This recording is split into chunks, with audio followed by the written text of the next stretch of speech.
Good evening and welcome everyone to tonight's official coverage of Rainlight Racing's 2024 GT3 Series 6. It is round 9, and as you can see on the graphic there, we are at Bathurst, the infamous Mount Panorama. All of this brought to you, of course, by the good people at SIMBLACKS, CROSSCUT Woodworks, Carpentry and Joinery, True to Life Racing Designs, Crossy 43 and Hendo. As always, broadcast to you live by MATCHFIT Entertainment people. That means myself, Davo, and J-Man are here tonight. How you doing, J-Man? Yeah, good, Davo. Welcome aboard, viewers. As you mentioned, Bathurst round 9, mate. Been looking forward to this one on the calendar. You know it. A little closer to home for most of us, certainly you and I, and then most of the drivers out there will at some point head this place, play a part in their motorsport lives, albeit whether they've been up there or watched it plenty of times. Yeah, real life spectators on TV every year since you were a little kid, or in your sim racing career, and that's what we're here for tonight, isn't it, my friend? Look, killer track. You either love this place or you hate it. Always high attrition. Look, this place takes no prisoners, J-Man. Look, we've raced it, we've called it. It's a tough gig, isn't it? It is, and it's a biggie too. 6.2 Ks of racetrack. You know, high average speeds here. Obviously, the flow of this racetrack, with the exception of maybe Hell Corner and Murray's, which, to be honest, they probably still get through relatively quickly. I haven't looked at the lower speeds at Forest Elbow. Obviously, one of the lower speed corners on the circuit. And obviously, the rest up through, I guess, up through Reeds, McPhillamy, Solomon Park, Skyline, and the like. Even coming down, the pace of these GT3 cars around down the this hill, racetrack. Like even down the hill. Down the hill, it's something to behold. It's next level visually. We're about to see, obviously, the first part of the qualifying going, and this is something that's critical tonight here at round 9. This two-part qualifying system that we see here at Rainlight, and one of the things I was just talking to you off camera about as we head into this qualifying before this 60-minute, what is effectively just a fast sprint here at Mount Panorama. It's going to be, isn't it? Yep. Is that on their qualifying runs, just the rub of the wall, especially up at the likes of Reed Park, maybe even out to the Great. If these drivers grab those walls too hard on their qualifying lap, we will see that lap being relegated. So that will be a non-classified lap. If they bang the wall too hard, the game invalidates their time effectively. So pretty impressive stuff in the official practice. We saw one of the drivers, Mr. Brandon Webley, do a sub-2. I think we saw a 59.70. I think it was. Yeah. So pretty handy lap and pretty special. It is pretty special, and I suppose, look, you've looked told to the wikis about the fastest lap here in a GT3 car. So. Yeah. 59.2 officially. However, there was a modified Mercedes GT3 that Jules Gounon drove that car to a 56.6. However, out of spec GT3 that car was. So when you look at, the likes of the lap record being a 59.2 in real life, and then somebody like Webley goes out and bangs a 59.7. It's not too shabby, is it? It's very, very impressive, and very close to real timing. Which obviously is what we're looking for here with esports stuff like this, like sim racing. These guys want to simulate basically what the boys are doing in real life, and 100%. Yep. So those times are indicative of that, and definitely in looking like they're moving in the right direction as we just pick up on Mitchy Haas in the bright green V McLaren there, J-Man. Yeah, I tell you, So first phase. Sorry to you're interrupt right. there, mate. Just first phase of qualifying. Obviously, like J-Man mentioned before, that we get here at Rainlight Racing, 15 minutes each phase. But yeah, the AMs and the Pro-Am boys out first. We got an optimum track too, J-Man, in this first phase, which is awesome for these guys. And then we will see the pros roll out for the second part of qualifying. Yeah, and look, I'll be looking towards the 580 car at Gunther Rowe in this opening stanza. Saw him go provisionally P3 in official pracky with a very, very good 2 minute .5. Oh, yes, yes. So he's got that Mustang wound up at this track. Yeah, It is only a 60 tonight, but I'll tell you what, the pace these guys are running, I'll be interested to see how the tyres hang on. Another statistic I picked up earlier in the night.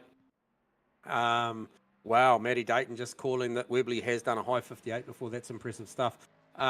Is that the McLaren shared with the Mustang equal fastest cars down Conrod Straight tonight at 285k an hour. Yeah, equal top speeds there, Yep. but look, open our eyes, both of us in pre-race practice there, J-Man, but yeah, it might be a bit of like a downforce game here between, like the outright grunt of the Mustang and obviously the nimble turn-in speeds that they get out of the McLarens across the top. So, yeah. As he banks a 2 minute .8 for a banker's pretty good bank lap. Nice work from Gunther there. And then Danny Kim, right in there, yeah, very close behind. Mitch Huss just coming down under the bridge through the final corner here. Slightly up on his delta as well, puts him into second provisionally, J-Man. They still have some time yet to run, another 10 minutes or so. So, yeah, some good indicative times immediately. Yeah, I think that was, I just picked up Matty Clark in the Falcon Tyre car just coming through provisionally. Yes. 221. So one to watch. Yeah, feel like it's going to be pretty tight. Some good times straight away from Turbot Davison and Uncle Joe in there as well. So banking Turbot there with a 4-1, plays a 4-8 over Kramer now, and then Davison with a 4-9.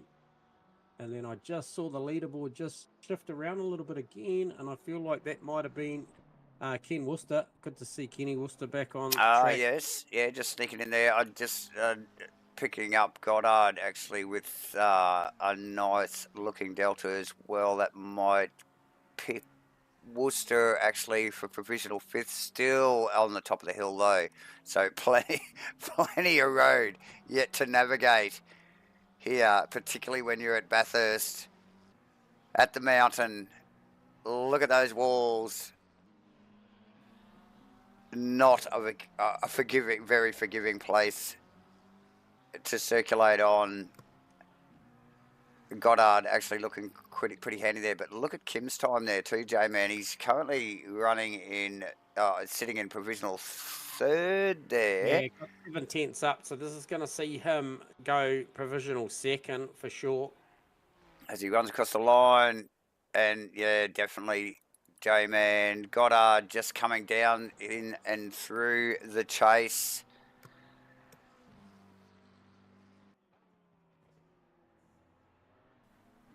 And rounding into the final corner now. And a good solid gain there, I think from 8th up into 4th. So nice work from Goddard. Definitely got that McLaren as we just see him give it a bit of a wick out of that first corner. He's looking to go hard again. Mitch Haas as well, just tucked in behind him. Already up on his delta, so he got a good run out of T1. But yeah, plenty of road yet to go. Goebel, J-Man, running down Conrod at the moment. Nearly a couple of seconds up on his time. That'd sneak him up maybe into the top 10 provisionally there, J-Man, as he just runs down in and through the chase. out of the Yeah, right-hander under the bridge before the final corner. he's got a good number coming for sure. It's definitely going to It's a couple of seconds really in that. challenge Kramer Davidson for sure. Ooh, Certainly, yep. okay, Kramer. So just behind Kramer, only about a tenth in that. Mitch Huss, J-Man. Delta flashing at me. This is enough to rattle maybe Gunther potentially. Potentially. Still, again, plenty of road to navigate yet as he rolls out of the elbow there, fast elbow, and down onto Conrad. A stunning green V Energy drink power painted car there, J-Man. Yeah, he's rocking a number that's good enough to challenge Gunther here for the top spot. Yeah. This will be tight. He's around about a second up, just over at the moment as he breaks it very, very deep into the chase. Oh, he's Comes out of the he's chase. got more. He's just got more in that braking area. Just to round up one of the PPR cars there. Giving him space. If you make the apex, he does a little bit of a wag of the tail on exit, but I tell you what, it's going to go.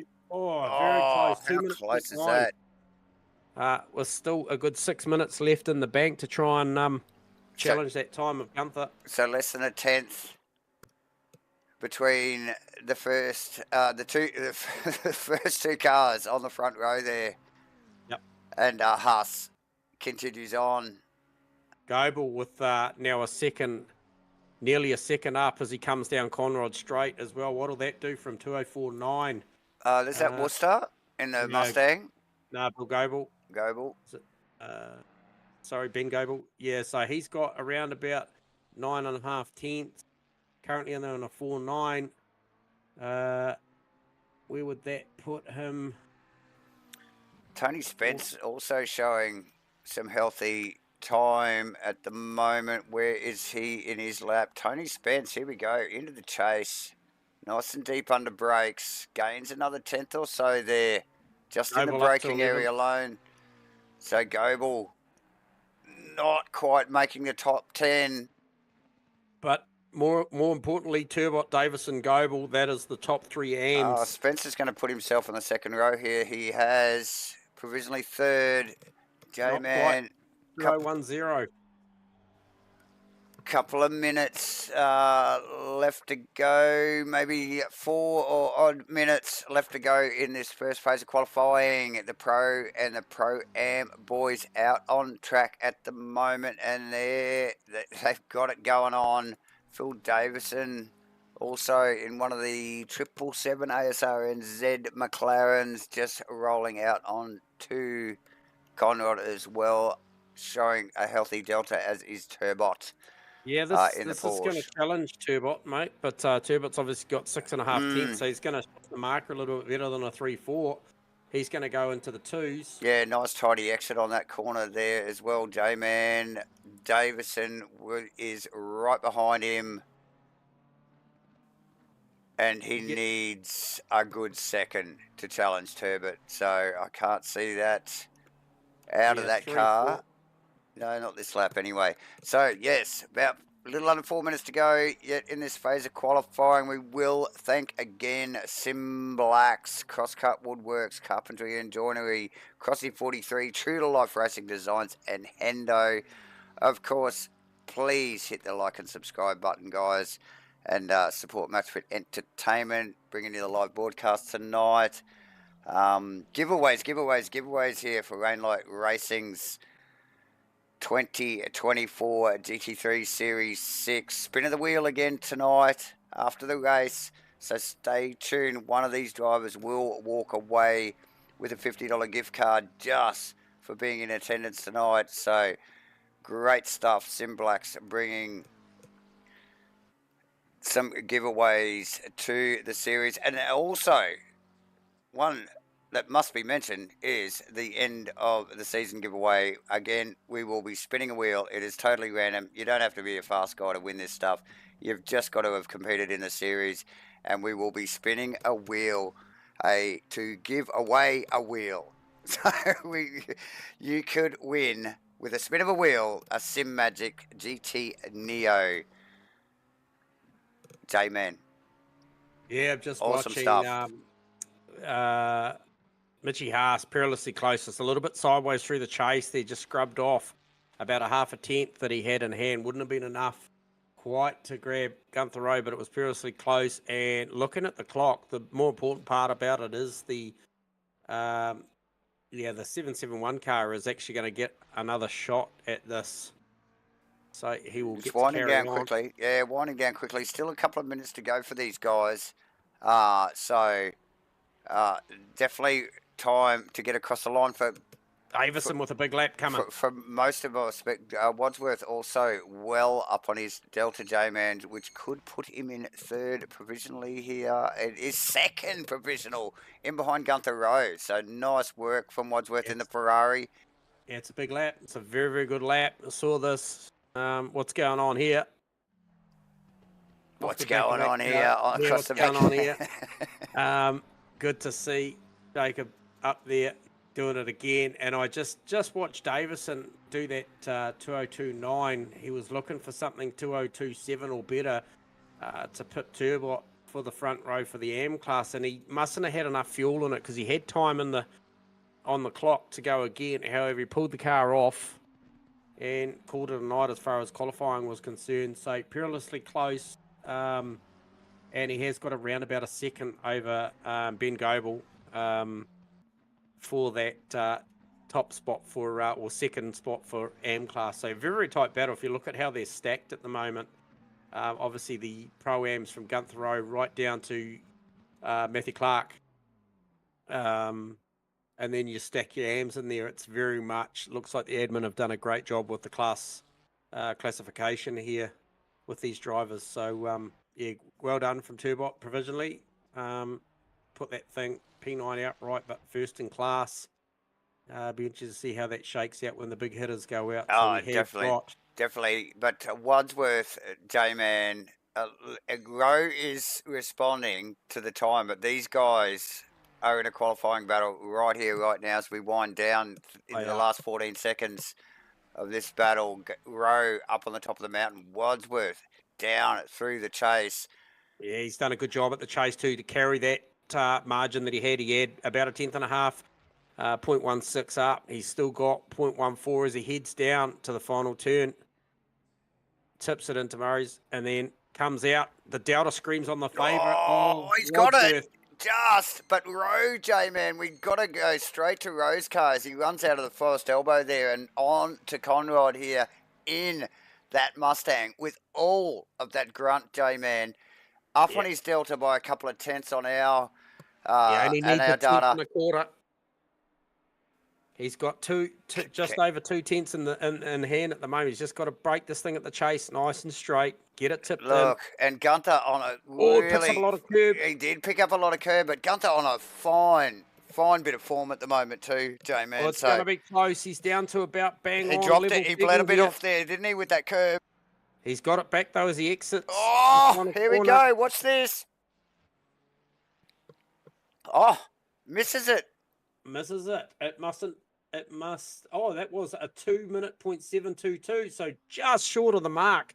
How close is qualifying for your Pro-Am category? Wow. Nathan Wadsworth, well done. Takes the top spot there as we do see the pros running out. And I'm just trying to pick up to see. I believe it is. Who is out there? Who is the first car? Trying to pick up. Is it Matthew Clark? Is it Matthew? Newcomer to Rainlight Racing. I think we only called him for the first time last week. Oh, he's actually on a lap. He's still on a lap. Is Matthew Clark? He's okay. Yeah, no, he'll be a pro-am. The line. Yeah. Oh, he's well up actually, J-Man. That could see him. So that could see him put him on the front row there. Challenge Goddard. He could challenge Goddard here. Front row? No. Where'd he go? Sixth provisionally for Clark. Okay, so there you go. And so first car out it's there Mav, by. Isn't it? I thought it. Okay. Mav Webley. So the usual suspects, ladies and gentlemen. Here, And I don't know, is it? I think that is Panorama tucked in behind Then as well. yeah, then Dayton. And then So, Hendo. so Hendo, a guy who had so much success oh, last week. mate, yeah. So it'll be interesting. We will be watching Hendo tonight. Awesome drive at last week at Spa. 2 hours in the pissing rain. Well, he was. I guess he was one of the key characters in what was a 5-part miniseries in the broadcast. Well, So, it was, to be honest. It was. It was a bit like that. but yeah, well done. Good to see Maddie T back. She took a week away from Spa in the wet, and Maddie T's out there again. So great to see. But yeah, certainly looking for this battle. At the moment, we saw a sub 2 minute from Webley in official practice. So we'll see how much risk he takes in this qualifying, in this 15-minute session that they've got. And he has got the carrot up in front. So the Red Bull Honda of Maverick is first on the road. A little bit of distance between them. He'll just pick up as he's exiting Forest Elbow, the Honda heading down the straight. Now, he will have around about 3 or 4k an hour advantage over the Honda. It's not a lot though. We were surprised by how little difference in top speed between these two cars were, given the way the Mustang has looked throughout the season so far compared to the Honda, but and particularly last week at Spa again, like with some pretty long straights where it allows the Mustang to stretch its legs. So interesting stuff. The Honda across the top is going to be quick. Webley to the top. We just know that. Some notable mention too that I might just add in there too. So that Webley Mustang, all the Mustangs out in the field at the moment, BOP sees them plus 17 kilo. The Honda's negative 18 kilos. And are you getting a server issue, J-Man? Just yeah, quickly. I am. Yep. Okay. I'm just trying to work through it. And then I believe the McLaren was some plus 22 kilos. So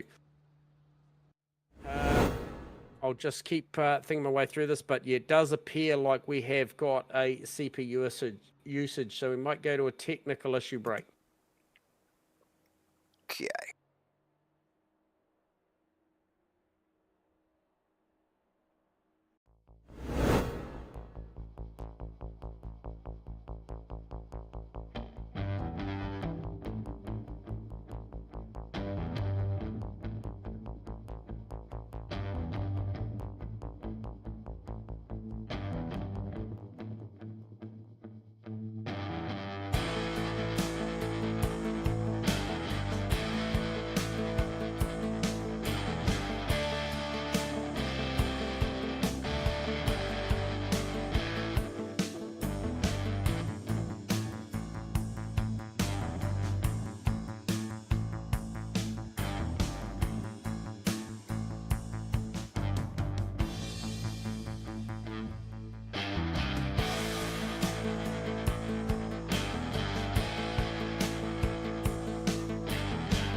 Welcome back, everybody, to Rainlight Racing's 2024 GT3 Series 6. Couple of little technical issues. I think maybe back end of the server there, we had a little bit of a glitch as the boys just sorted themselves out, and it looks like the pro drivers have gone back out. J-Man, you still on board, my friend? You haven't dropped out on me. No. I managed to stick with it, and I think the admin have done a great job here because, by my calculation, the grid order is as It's per true. it was. Yes, And it seen Maverick go yes. to the top right of that. However, Webley straight in there on a 2-minute point 4 over Maverick's 2:0.6. So expect a little bit more. There is still the better part of 5 minutes to run, and there's still some big names to go out. We didn't see Fordo finish a time. Dawson, Henderson, Dayton, Firth,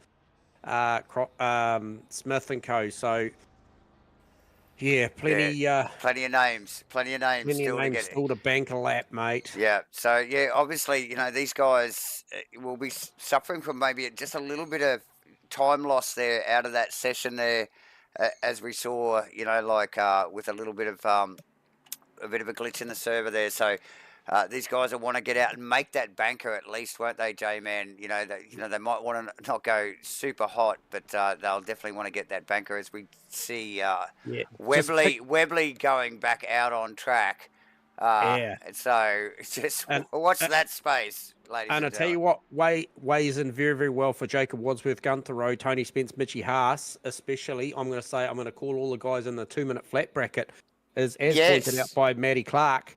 I just picked it up on my widget as well. The track has come back green, so that will play a big factor into where those pro-ams are sitting right now in the top 10. Yes, so, absolutely. That's going to be interesting. I'll be interested to see whether Webley and Maverick can make any more improvement on that. But nonetheless, it'll be about the likes of Dayton, Henderson, Firth and co, Fordo, Husey, Crossan. What can these guys do with a green track? Well, that is the question. Look, you can see actually that we've got a bit of cloud cover, so you know it's definitely changing the conditions throughout the qualifying session so far. We don't mind a bit of drama, do we, Dave? Oh, we love the drama. We do. And look, even in the qualifying, you know, I always say it's just like, who needs the race? The qualifying's epic sometimes. These guys and girls going at it. Firth around for another lap. Who is showing on my Delta? Matty T. Missed last week in the pouring rain at Spa, but she's back for Bathurst. And looking pretty healthy on that Delta there. J-Man through the chase, under the bridge, and down towards the final corner. We will just watch this lap out. Bled off a bit of speed out of the chase there. Keeping it clean. Like I said, limited time for these guys and girls to just get a banker. Yeah. And make it happen. 2-minute point 30. So she'll be looking for a lot more than that. Maverick 4/10 up. Look, this pro-am top 10 is looking pretty freaking healthy at the moment, isn't it? With the track conditions at the moment, there's not a lot of movement on this leaderboard.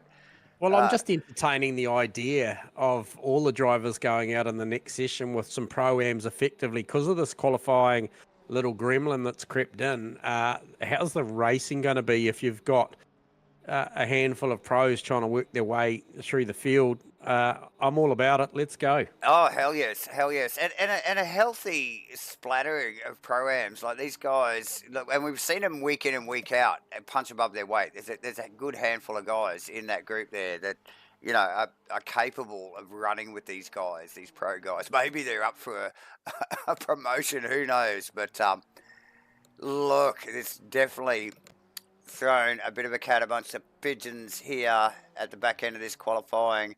Mav's going to be able to run across for another run here as we wind down to the 1 minute mark. Yeah, just trying to get a read on this lap time from Maverick just to see what it is. Comes across for a 2:01.5. But look at Webley's though. A 2-minute 4:60. Yeah, and he's J-Man's. parked it, mate. He's parked it. I think Webley's maybe. That's it. That's it. Yeah. And on that note, because he's in the pits, I'm actually going to grab Mr. Webley down, current points leader. We'll touch on that in a little bit, but I'm actually going to do a little bit something impromptu here and grab Mr. Webley down. You got us on comms, Brandon? Yeah, man, I do. Hey, mate, great lap at a 2:04. Obviously, a little bit of an upset with the qualifying format with a little bit of a glitch in there. So I see you've parked the car, Brandon, and do you think that the track doesn't have anything better than a 2:04 in it right now? No, green track, it's no point, hey? It's so much slower. Yeah. No, we did see the figures come out there, and smart play. You're just going to sort of reset and get ready for this race, mate? Yeah. I'm just trying to make sure I'm not forgetting anything on my setup because I'm, double checking while I've got the time, you know? Yeah. Well, righto, mate. We won't hold you up, and we'll you're all good. Yeah. So, hey, look, obviously we're going to touch on the points shortly. Currently leading the points. It's money time now, mate. A couple of rounds to go. You're in the box seat. So, you feeling confident, Brandon? Well, this is probably my best chance of winning, but I'm pretty good at throwing it away, as you guys know. So, we weren't going to say anything, but I was going to bring it up, mate. But but hey, nonetheless, you got a super fast race car out there. Well, certainly the quali car's fast. I'm sure your race car's every bit as quick, mate. Yeah. Go well out there, mate, and all the best for this one. And well done on the quali lap. Thanks, guys. Cheers, mate. Brandon Webley, ladies and gentlemen. Just quickly interrupted him in the pit lane there. Got him in for a quick chat. But, openly admits this track is not as quick as it was in the early stage. What does Mav got? Not enough, J-Man. 1-3, yeah, there's not enough in the track. So that begs the question. Shane Fodderdo qualifies P12. Dayton 13th, Firthy 14th, Hendo 15th, Smith 16th, Maddie T, where is she? She's Maddie coming down. Up on the 3. Delta, not enough, but Crossland as well out on track. J-Man in the SIMBLACKS, number 43, Honda, the Killer Bee. Yeah, Crossland goes to P13. That's a pretty good lap in those conditions, 2:02.0. Matty T provisionally 19th at the moment, up to 16th. So, yeah, look, the top end of this field definitely struggling, J-Man, with... what a shake-up. Wow. Just wow. Look at the Pro-Ams in the top 10. Yeah. There's 8 of them. Like, my God. Yeah.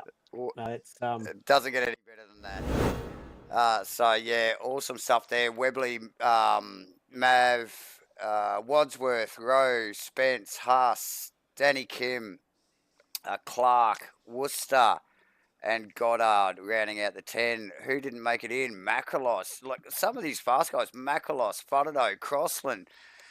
Easy. It's just like Tuesday, Dawson. I thought that Bentley. What? Okay, what is the Bentley? Try and I can't bring it up at now, but BOP wise, before we lost you on the stream briefly, was talking about the McLaren plus 22 kilos, negative a good 17, I think, kilos on the Honda, a good plus 18 on the Mustang here. So BOP well at work here. So that'll play a factor once the cars are full of race fuel, ready for a 60-minute run, because there will not be any scheduled pit stops. No, definitely not. No, J-Man. Let's have a look at the points here while we've got a little bit of a gap in the proceedings. Tight at the top, J-Man. Yeah, so what did I call, some 27 points or something like that. Brandon Webley over Phil Antoon after a couple of rounds away. Offshore was Phil Antoon, rounds 6 and 7, back for a good result at round 8, only bettered by the great round that Nathan Henderson had. So Costas Makrolos still holding third position, 342 points. And then back to Nathan Henderson, good result last week, sees him up a couple of spots. Stellar drive last week. Down a couple of spots. So Shane Fodderdo also up there into the top 5. So there's only a couple of points between 4th and 5th. Nick Firth, as we mentioned, dropping down to P6.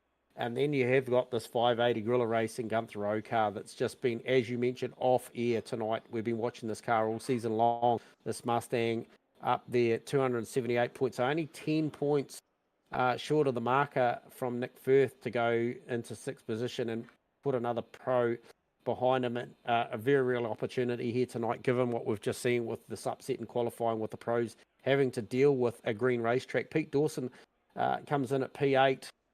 Some 3 points short of the mark from Gunther Rowe, so he's still very much in it, but well down the field as well. Will Dixon, not here at the moment. I don't believe I've seen Dixie. And then also Steve Crossland was really running well inside the top 5 at points of the series. I think the start of the series really went well for him. He's fallen away a little bit at the back end, a couple of bad results in 7 and 8.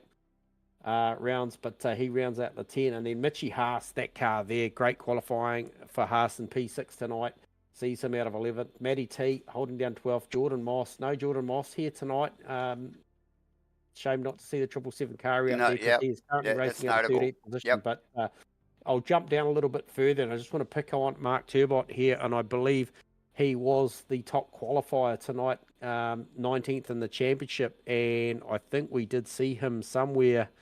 I'll just try and get a read on that. Oh, we've lost server connection again. However, we still are live, I think, Davo. Yes. So we might just see what happens there. But, yeah, the battle, Mark Turbot and then Kramer. So Turbot 19th, Kramer in 24th. And then you see Uncle Joe with a pretty good season, I feel, to see him third outright in class in the M class. He's going to have his work cut out tonight with Ben Goebel. Only Uncle Joe, he's only 1 point behind him. So lot to play for the top 3 in that class. And then, as I mentioned, the Pro Am category, Gunther Rowe, got a good strangle on that at the moment. However, we've seen big upsets before. Likely, potentially going to see another one again tonight. Should we get proceedings underway, we might just cut to a technical break. Let the good people here at Rainlight Racing maybe try and establish what's happening at their end. And then...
Welcome back, everybody, and good evening. You have joined us once again. A little technical niggle in the server again, by the looks of it there. But yeah, look, we are still online. We are solid here at MATCHFIT Entertainment, and we are bringing you Rainlight Racing's 2024 GT3 Series 6, proudly brought to you by SIMBLACKS, CROSSCUT Woodworks, True to Life Racing Designs, Crossing 43 and HENDO, and a solid connection from MATCHFIT Entertainment, and a solid effort from Davo here and J-Man. We I think I've just been informed over via race control there that they are rerunning qualifying. Is that correct, J-Man? Yeah, couple of 10-minute sessions. So you are going to see the pro-AMs and the AMs go back and have a quick fire 10-minute session so that all players are realistically utilising the same or very similar track conditions when they go out. Potentially, maybe management saw that those affected via that server glitch in the first one. Really, we're at the business end of the championship now, Davo, and rightfully so. They're giving these drivers every opportunity to put their hand forward. Albeit you and I like the drama. I think, in all fairness, they've made the right call here. Let these guys and girls go out there and throw down their level best at the 6.213 kilometres of this Bathurst circuit and try and give us a fair playing field and go at it. And hell, at the end of the day, qualifying's pretty damn exciting. So let's run it one more time. Absolutely. And see if this Gunther Rowe, and previously we saw the Jacob Wadsworth car trading some massive times. Yeah, so I think we also had Spence and Haas pressuring for position, the pointy end of the Pro-Am and Am qualifying session, J-Man. So, yeah, there was plenty going on. There was so much going on. So what are our track conditions out there, mate? What are we dealing with? We have got an optimum racetrack for everybody here for qualifying part 2. So Mitchie Haas straight to the top on a 2:01.3. So very good opening lap. But expect.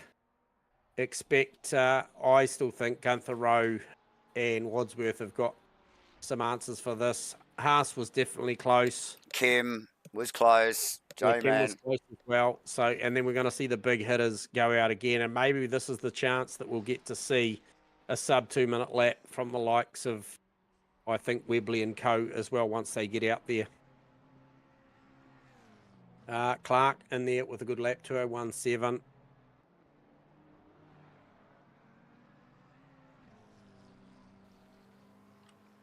So fantastic looking conditions out here in this second qualifying, J-Man. What have we got there? 21 ambient, 29 track temp, optimum track. Look, it doesn't get much better than that, does it? Full sunny conditions. And like you mentioned, it really is going to give these guys the best opportunity to show what they've got in qualifying, all the way throughout the classes. Check this out too, mate. What's going on here is got a draft down Conrad straight behind Mitchie Haas. Mitchie Haas pulls out of it, gets well out of it, but I tell you what, that would have helped. Oh, and he struggles to make the apex at the chase, does Jacob Wadsworth, but I tell you what, he's still carrying 3/10. He must have had a couple of extra Ks up his sleeve there. He's probably thinking, I might have left that too late. But he's dealt with it. He recorded the fastest mile an hour I've seen tonight, so that was 286 kilometres an hour. There you go. So it's the right place at the right time. 2:01.2. Rowe responding out of the final corner. Well up on his delta. Didn't register, J-Man. These guys just grabbed the wall there. He's got enough for this lap and one more up his sleeve. These guys a little over 3 minutes to go in this second qualifying session for Round Light Racing's 2024 GT3 Series 6 here tonight. It is round 9. We're at Bathurst. It's a big deal, J-Man. Bathurst.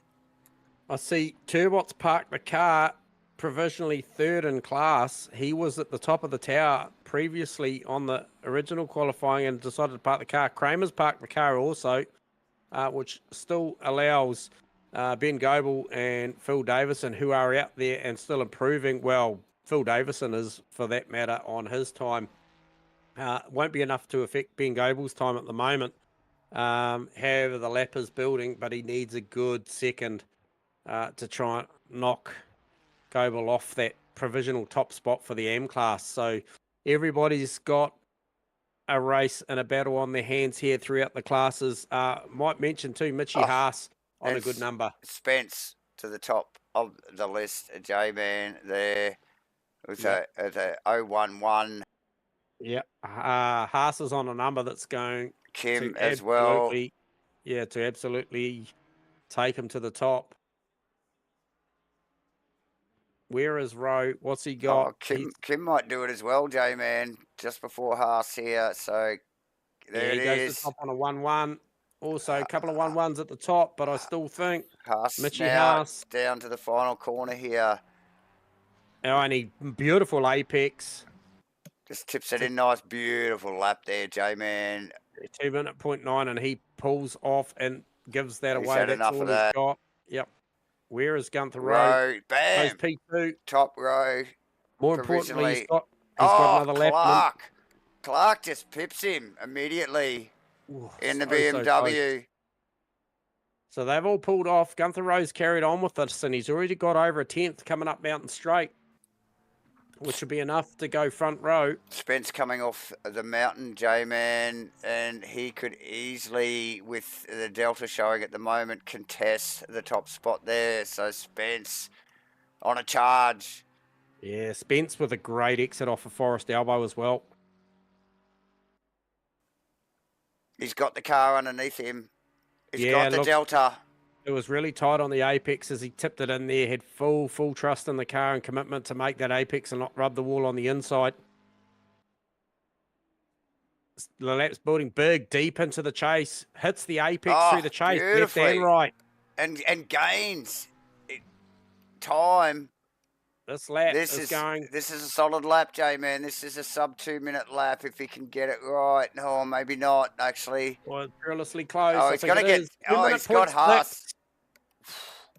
So that is a big lap. And more importantly, come across with 10 seconds to go. So he gets to press on in case there's any threat from Danny Kim or Wadsworth, because we know Wadsworth's coming with 3.5 tenths. Yep. So Mitchie Haas, Matty Clark, Gunther Rowe, did you park it too early or did you only have enough fuel in it for that lap? Because I tell you what, it could mean big things. Okay, Suspense, he bailed out of it. But Wadsworth, J-Man in the Ferrari. Yeah, apex beautifully. Stop, to the top on a 2-minute 0.5. Oh, he's happy with that too. He gives a bit of a wag of the tail. He gives it a big wriggle. Got a flash of the headlights there. Very happy, man. Goddard, J-Man, under the bridge, down to the final corner. Got a healthy Delta, as does Worcester as well in the Mustang. Yeah, I don't think this is going to move Goddard any further up. However, Ken Worcester, if he can keep building on the lap, he's in there on a 2:01.4. If he can grab another 10th coming through the chase, and then Forrest, and then Murray's, he will get up a little bit further. He's trending in the right direction. It's toing and froing there, J-Man. So we're going to see potential improvement, maybe up to P4. A little bit sideways. Healthy. That's healthy. Oh, not quite. 2:01.2. Just misses out on that rain of 2:01s that you see in front of him. Danny Kelly, Gunther Rowe, Matthew Clark, Mitchie Haas, the first into the 2-minute flat, 0.9s, and then, 2-minute 0.5 for Wadsworth. Already, we do have the pros out there as we see the clock get down. I do believe, who have we got first on track? I think it's a Mav again, a.k.a. Phil Antoon. I think we've got Crossy in second position, and I think that is Dayton's car just tucked in behind there. Oh, it might not be, actually. Looks like a Ferrari. So solid effort. I got a shout out to Ben Goebel, Phil Davison, and Turbot for the top 3 in the AM class. Very closely contested, that class there.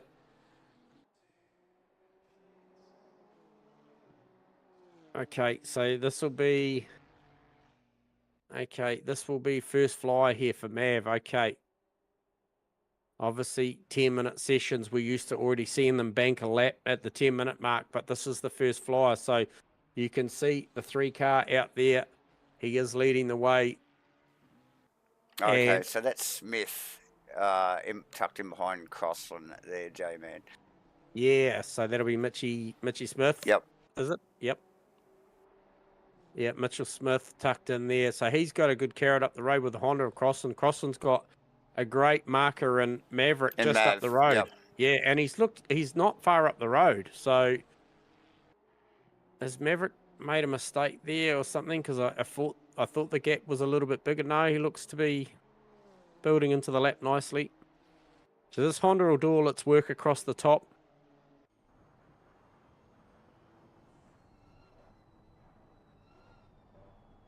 Oh, Maverick, so accurate under brakes down through the dipper, across Skyline and down through there. As is Steve Crossland. As is super Crossland, yeah. And we Look at- know how snippy these Hondas can be, J-Man. We've seen it over the last few weeks with them. I don't think Crossland's lost anything in this I lap don't here. think You look he at the has either. margins he's stuck with. And I think this will play big dividends for Crossy, who obviously with those tech gremlins and being one of the management team was obviously busy on the buttons in the back of, back of house. Yeah, good point. Didn't see him have his best qualifying. So, Maverick runs deep at the chase. So Slows the lap. invalidates the lap. Surely he'll let Crossy roll past here as his speed is compromised. It's a good looking lap from Crossland. What does it do for him? How far up the tree does it take him? Does it take him the whole way?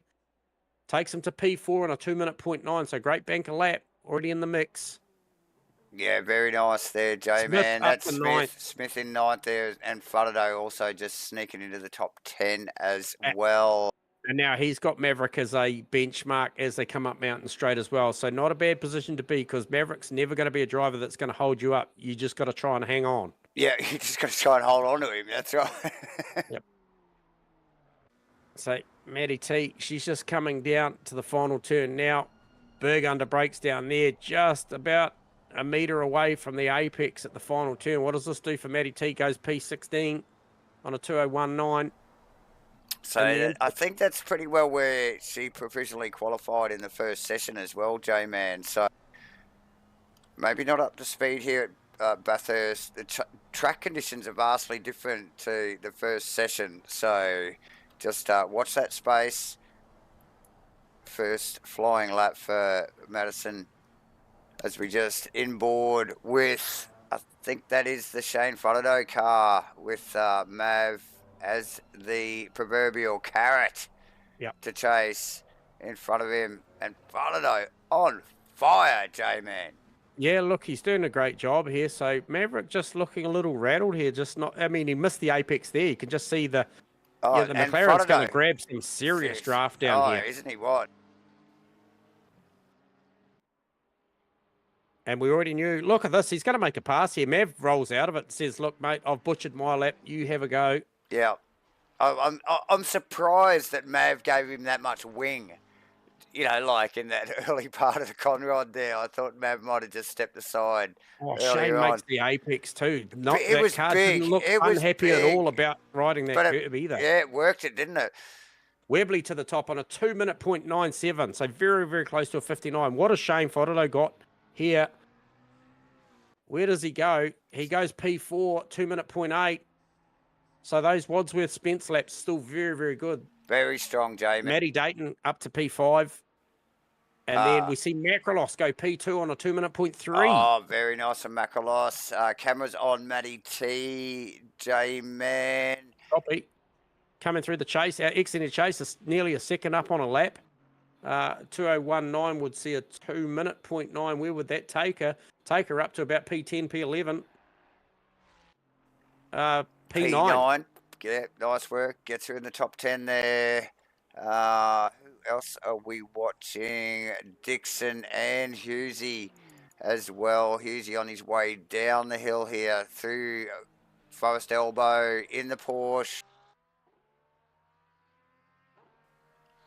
That lap would put him up a few positions, probably. Vic Chan late to the grid, Davo. Makes 28 cars out on the grid. Vic Chan joins the group chat, ladies and gentlemen, in the house. So watch this space. What do we got here? 2.5 minutes. J-Man, has Vic Chan got time to get out and do one flying lap? Probably not. He's on track, though. He's on track. What has Maverick got up his sleeve? He's currently sitting P26 on a 2050. He's going to get this lap and one more. Look at Webley's time, though. The delta is way up. He's going to hit that mark. again that he did in the first qualifying A of 9.7, you think? maybe more, maybe a 9.6. I'm sure he did a 9.6 or 9.6. faster. But look at this thing, flames spitting from the side. Picks up the apex beautifully, Yeah, just does a good enough job. contact, J-Man, and this car looks very fast. Let a little bit of speed off through the chase, keeping it safe. Rounds the final corner. 59.887. Very nice work. And more importantly, presses on, knows the importance of just staying out there as long as he can, still trying to improve the lap. Unusual to see Mav back in 6th provisionally there too, J-Man. We've got Macrolos in 2nd, Prodido in 3rd, Wadsworth, Spence in Wadsworth 4th and 5th respectively. Mate, Mav struggling with the Honda here at Bathurst. Dawson coming with a pretty good lap. He needs a lot more though. He's 8.5 tenths up. Season go P17. So a bit of a struggle streak for some of these cars around Bathurst. Vic Chan is on his one and only fly. He needs to make this one count in the Audi. So this will be the only shot he gets. Late to the party. No car audio on stream. Okay, we'll try and rectify that with you guys. And it's very quiet. Copy. We'll get our director to just give it a bit of a tweak, and I'll just look for a bit of feedback on that. Yeah, look, our mic comms should be loud and clear, J-Man. Yeah, comms are clear, cars are not. But yeah, I think. Hey, good now. Sweet as. I might have just snuck the car noise up a bit. There you go, Yep. boys. A little bit more audio. We Cheers love for to the hear these feedback. things. Thank you for the feedback. But yeah, look, Mav on a great delta here, J-Man. Yeah, Don't he think is. it's enough, but No, it's not going to be enough to rattle first, but he will go close to second maybe or second third. row. Yep. There you go. Okay, so he goes P4. Back into the P4. second row. Music to Webley's ears with 2 rounds to go. Current series leader. Dawson running out of first elbow, and I think that might be Smith just in behind him as well in the Ferrari. Yep. Smith actually a little bit up on his delta. Actually, both those boys, Dawson and Smith, up on their deltas. So running hot all the way to the end in qualifying, as we would expect, J-Man, here at Rainlight Racing. This could see Smith go all the way up and knock Matty out of P12. Well, there you go. Dawson, on the other hand, yeah, he's well and truly probably going to start challenging Mitchy Haas, the Pro-Am. Oh, yes. Okay, does. He goes up to P9. P9. Very nice. Very nice. Back to Smith as he rolls out under the bridge. Spit it out, Davo. Yeah, and around the final corner. So he goes there you just go. in behind Matty for a 201.035. So very nice. Very nice. Here. Brandon Webley over Costas Macrolos. Shane Fodolo does a great job, P3. Can't help but think that lap chasing down Maverick was a good one early in the piece, a 2:04. Maverick P4, Wadsworth. I think the Wadsworth Spence laps, P5 and P6 for the Pro-Ams. 2:05.87 and a 2:0600. A very, very credible laps. Crossing with a good qualifying there, P7. And then Matty Dayton, Pete Dawson, Nathan Henderson round out the 10. Sees Nick Firth go 11. Mitchy Haas, 12th. Matty T, 13th. Smith, as we just mentioned, just slightly behind Matty late in the piece there for 14th. And then Will Dixon is on the grid for P15. So, and then you have this run of Pro-Ams straight after it, very, very close. All on 201s or a 20... Yeah, all on 201s there. Yeah. Matty Clark, Gunther Rowe, Danny Kim. So it's gonna be an epic mid pack, as we've come to expect here at Rainlight. And in GT racing, pretty well across Australia and New Zealand at the moment, the mid pack is an epic place to be, and it's been great to call J-Man across plenty of communities.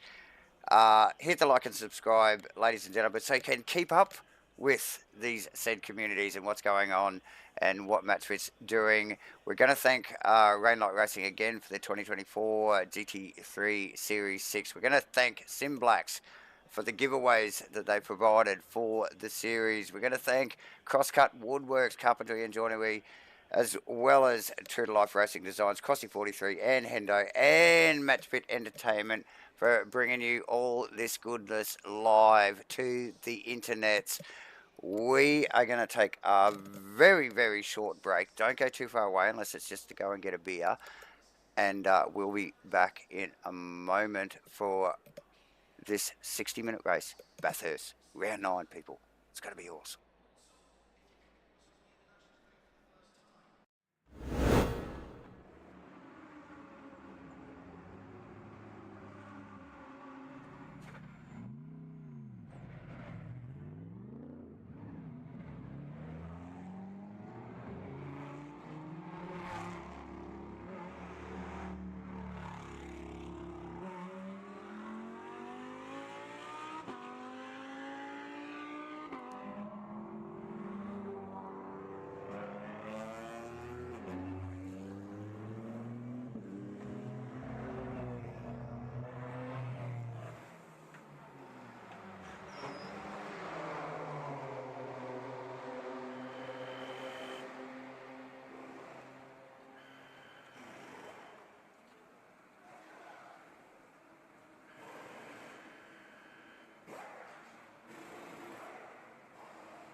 Welcome back, everybody. Short break there as we grid the cars up here tonight for Rainlight Racing's 2024 GT3 Series 6. It's round 9. We're at Bathurst, the famous Mount Panorama.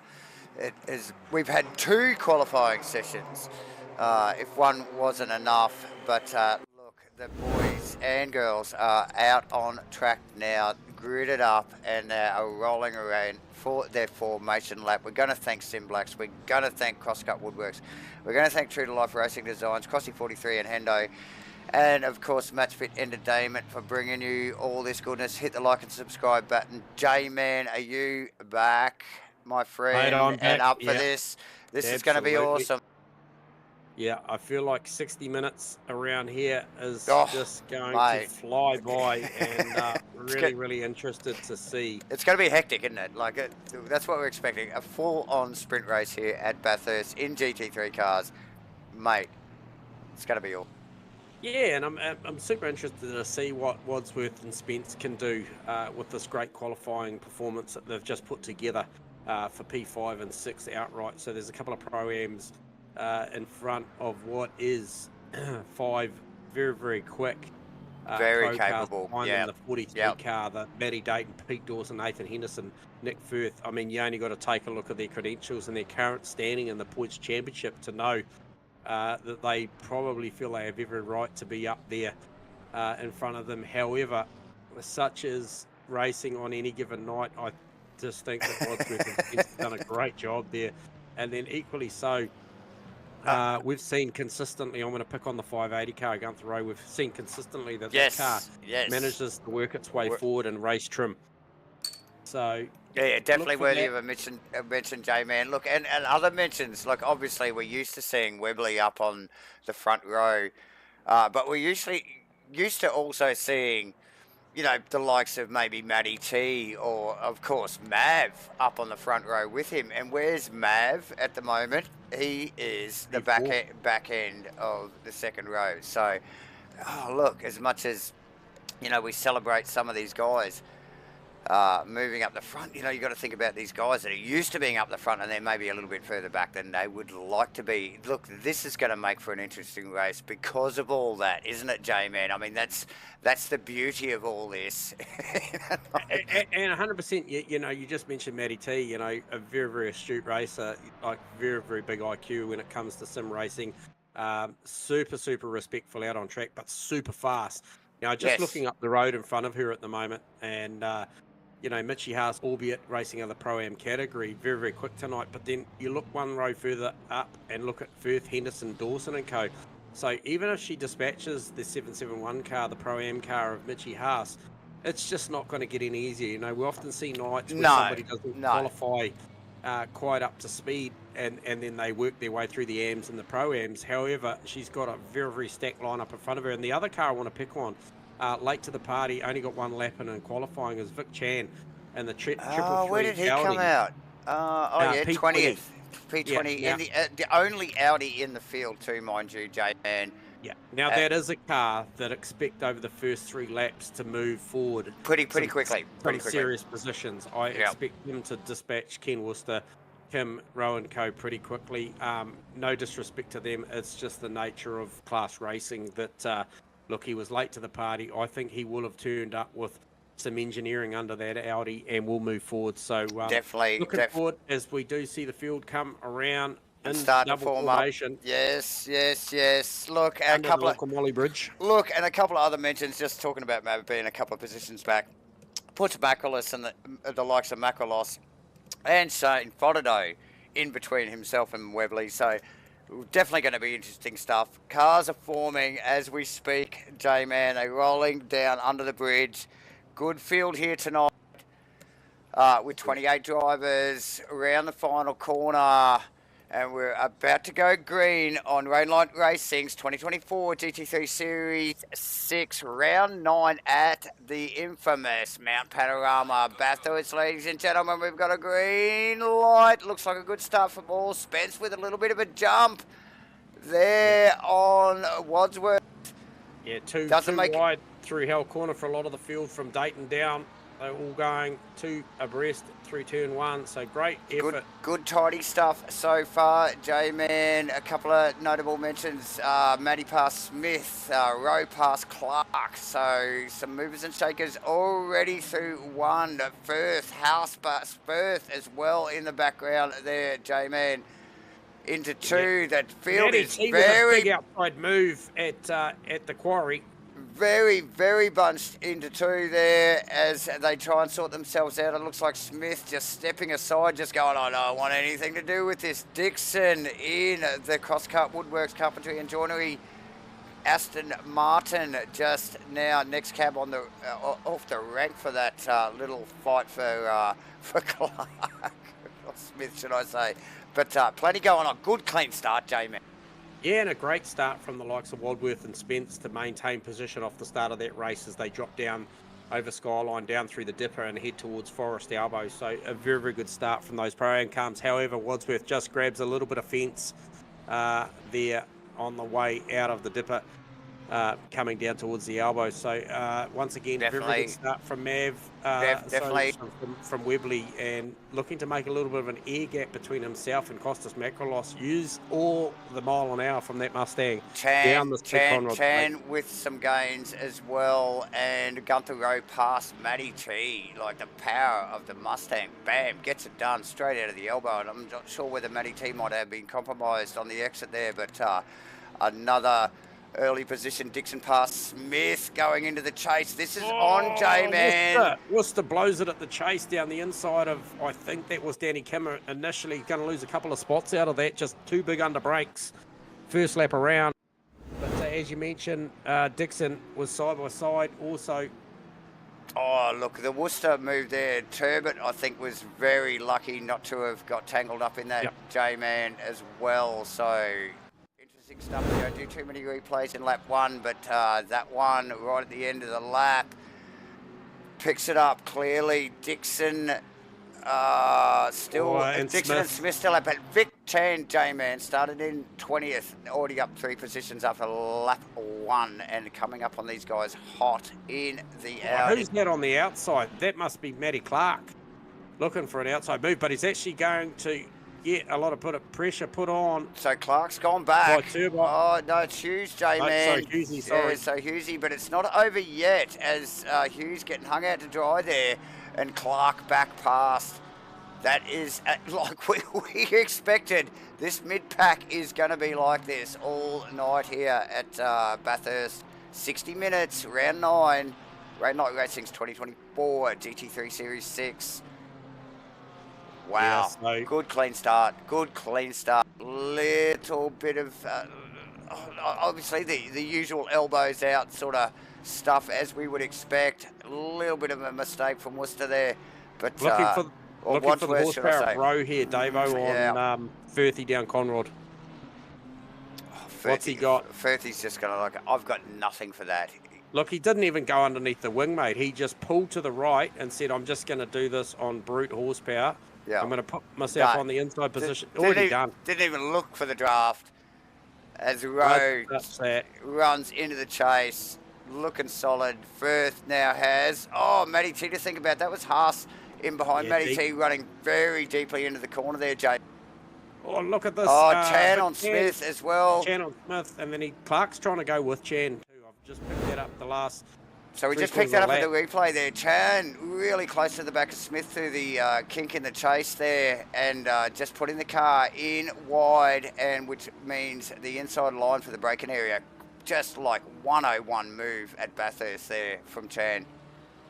Yeah, perfect stuff. Webley got that out to that magical 1 second mark already as they get into lap 2. So he's putting his head down for the 60-minute sprint.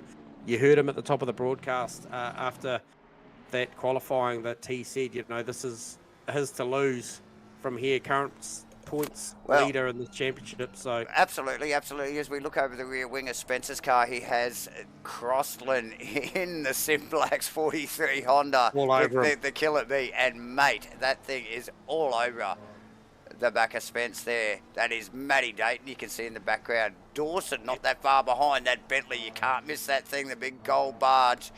And we've got Nathan Henderson, last week's winner. Stellar job from Hendo. So look, mate, look at the talent right there. Yeah, but how's Gunther Rowe up 6 positions in 2 laps? Also Vic Chan up 4 positions in 2 laps. Turbot up 3 positions. So Turbot with a great start to this race. Leading AM driver. Didn't qualify as good as he did in phase 1 of the qualifying. However, must have known he had a good race car underneath him because he's pressing on. But yeah, Gunther Rowe once again starting to line up Hendo now. So that Conrod straight is going to play favours to that Mustang all night long, I feel. Look, I'd expect so, J-Man. You did call that the McLaren was there or thereabouts on the Mustang as well. But Wadsworth giving Maverick all sorts of pressure now. What's going on here? Henderson. What have I got? Henderson going Rowe past Hendo. Yeah, we talked about that down Conrod. I didn't think he was close enough, so maybe Hendo was a little step up at the chase. But yeah, Wadsworth all over Maverick now. heading And up the, mountain. oh, Straight. and the power of the Ferrari. Watch this. Let's see what he can do. Watch that Honda into two, though. The brakes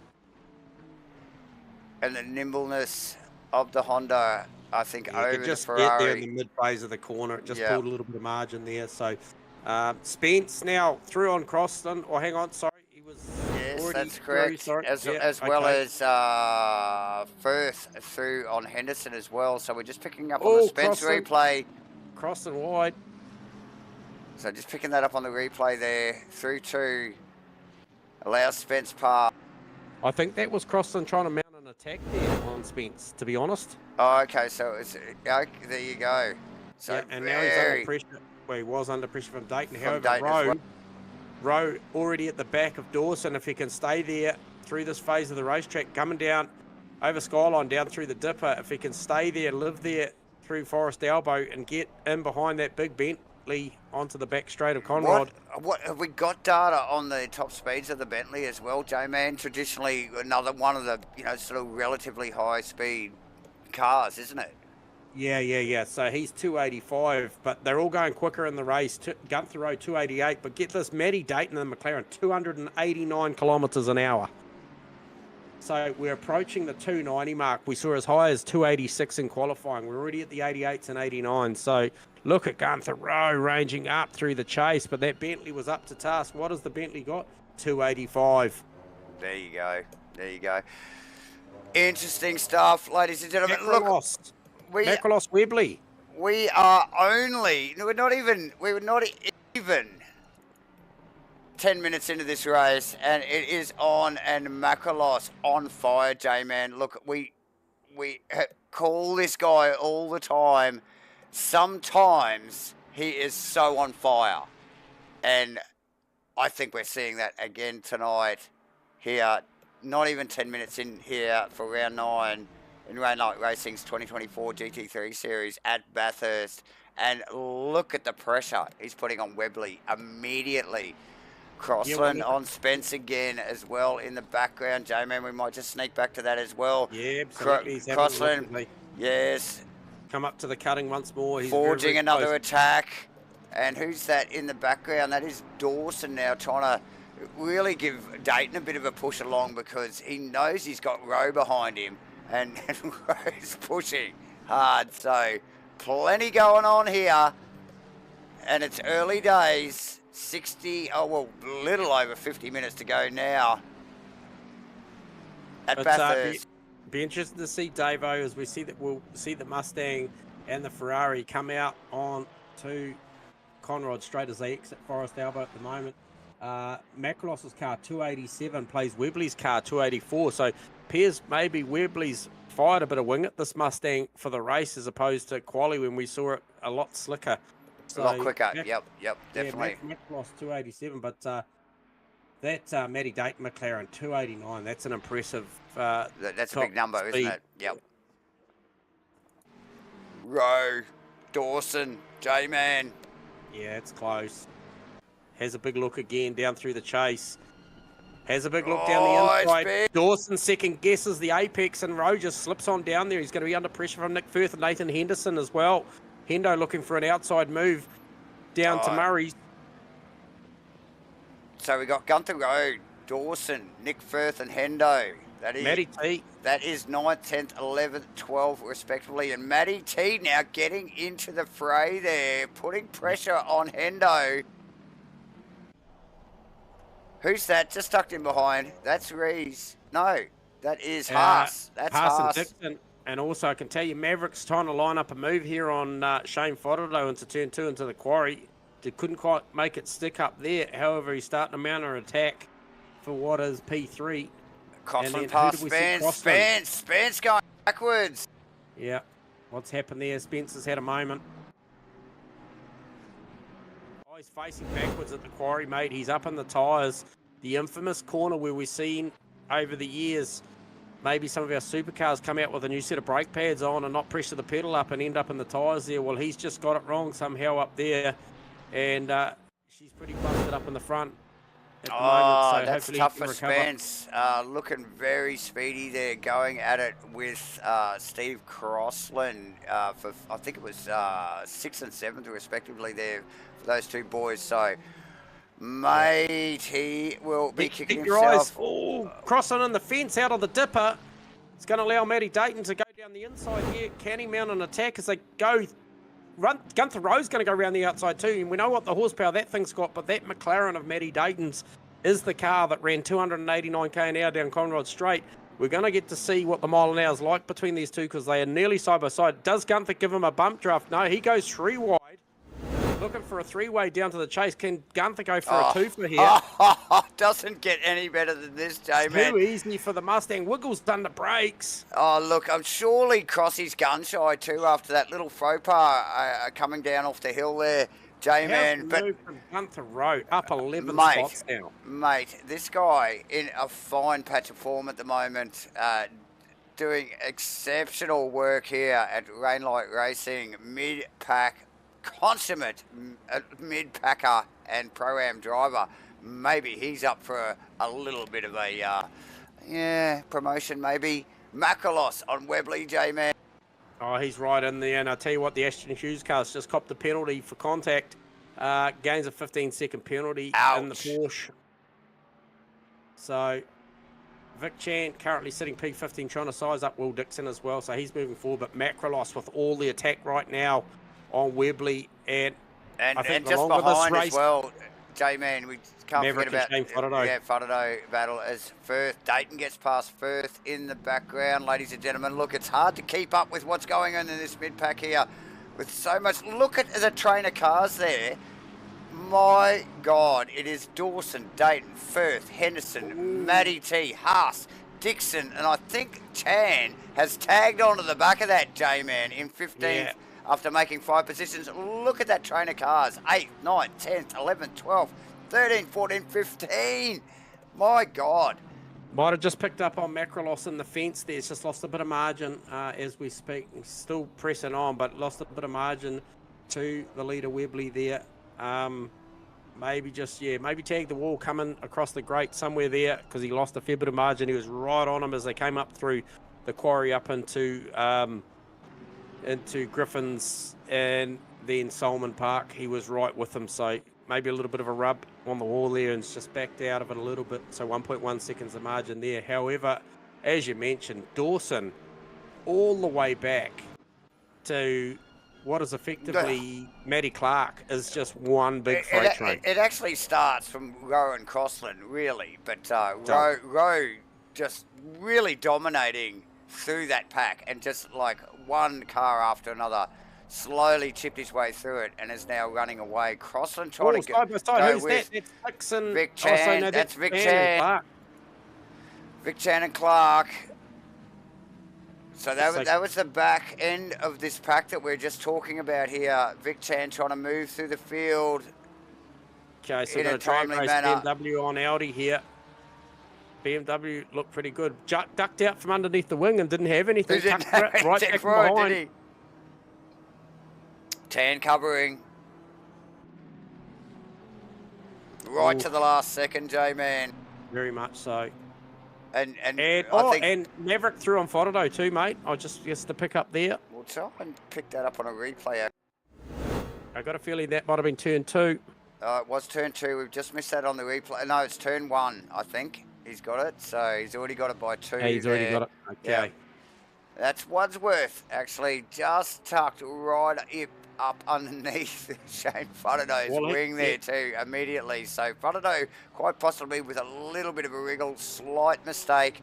Look, in a field this tight, this good at Bathurst, mate, you can't afford to make the mistakes. It's 1, maybe 2 positions immediately with a mistake like that. So Fotato losing out to Mav at the moment. There is plenty going on, ladies and gentlemen. Let's get back to this battle. We'll pick up on, I think it is, we're in the Dixon car, the official CrossCut Woodwork Carpentry joinery car. Chasing down Haas. But he has Chan coming now. Clark's just tucked in behind. Look at this mid-pack, J-Man. It is epic. Yeah, and look, Hendo having a big look down on the inside at the chase on Firthy. He's right smack bang in the middle of that. I'm sure all these guys and girls, Matty T's tucked in there as well, grinning from ear to ear. Super battle here. Clark under brakes down to Murray's. Has a little bit of a contact with Chan. I'm not sure how the stewards will review that. There was a little bit of a contact to make the pass. He was certainly down the inside, so we'll get to see what happens there, whether there's a readdress or any sort of penalty out of that. But look, there was a bit of contact during that. However, Robbins racing. Clark pass on Mitch Campbell there, J-Man. Where do we look? This is it's an epic battle. Clark and Chan, it's not over yet. Chan forcing the issue on the outside into two. Who is that tucked in behind? I think that's Mitchell Smith. Yeah, so he wants to get involved now. Chan will be getting frustrated. Clark. Oh, there won't be any room up there, Chan. Clark with some pace, J-Man. He's like, no, Vic, that is my position. You're going to have to fight harder than that for it. I'm just trying to work out. So Gunther Rowe's got 5.8 seconds up the road to Wadsworth. Wadsworth's done a great job. He's tagged onto the back of Shane Fotterdo, who after the pass from Maverick has stayed with him. But Wadsworth's just done such a fantastic job, A, in his qualifying, but B, in the first phase of this race, 8 laps in. He's very much in touch with the podium, effectively Maverick and Shane Fotterdo, and he's not going anywhere. So all those cars I just mentioned, plus the likes of everyone down to Vic Chan and Mitchy Smith, we're all on Conrod Straight, albeit one end to the other. Oh, Haas, Matty T and Hendo. My. These guys not mucking around. Oh, who was that? Picked up a bit of grass there. Is that, who is that? It's Wadsworth going backwards. The commentator curse him, and he's coming into pit lane. So not sure what happened there, but he is. This will be unscheduled. I'm not sure what's going on with Wadsworth, but he is coming down through pit lane. Try and get a read on the stop time to try and get an idea of what's going on there. Who's that? Dawson Dayton. I can't keep my eyes off. I think Dayton's gone back 3 positions. So Firth, Dawson, and Henderson pass. Look at this! Look at this! Bloody! Dixon trying to bump off Matty T. All up into turn 2, the quarry, and then look, they're still side by side as they head up to the cutting. Matty T's got the inside line, should be in the favourable position here. Some crazy stuff going on there. Hendo, Matty T defending. Matty T defending on Dayton and Haas. Look at Dawson defending on Hendo. This is an epic battle. Mid-pack racing at its best, J-Man. Without a doubt. Rainlight Racing again delivering with their 2024 GT3 Series 6 here. Round 9 at Bathurst. Thank you, SIMBLACKS. Thank you, CROSSCUT Woodworks. Thank you, HENDO, True to Life Racing Designs, and Crossy 43. It is all happening, ladies and gentlemen. Spence getting a 5-second penalty. Oh no, he's already been into the wall as well, J-Man. So tough race for Spence tonight. Where is Wadsworth? Okay, there he is. He's back out on track. Try and give you a read on his pit time. So he managed to go through with a 37-second stop. So wonder what that was. 37 would probably be somewhere around the realm of fuel and tyres, or maybe a potential bit of damage. I'm not sure, so, Hendo very sideways in behind Dawson there. It's compromised his run. Matty T getting a sniff there. Oh, Matty T, slightest bit of contact there. Yeah, a little bit of a bump, and Dayton has to back up as well. So that bottleneck very, very quickly into Murray's. And we've seen this. We saw it last lap. These guys seriously bunched together here again. Madison having to take that tight line. Dayton getting the run because of it. House tucked in behind. Front row seat here. So Chan into the pit lane now. So Chan for an unscheduled stop now. What is going on here? So he's in there. Is he what we're calling? Look at this. This is amazing. What a race. We'll try and get a bit of a helicam from these three into T2 here. Watch this stuff. Here, look at this. Contact. A little bit of contact between Haas and Dayton. Who comes through? Dixon and Clark. Bam, bam. Thanks for coming, ladies and gentlemen. Mate, the positions are changing. Yeah, very, very quickly. Might just try and get a quick read.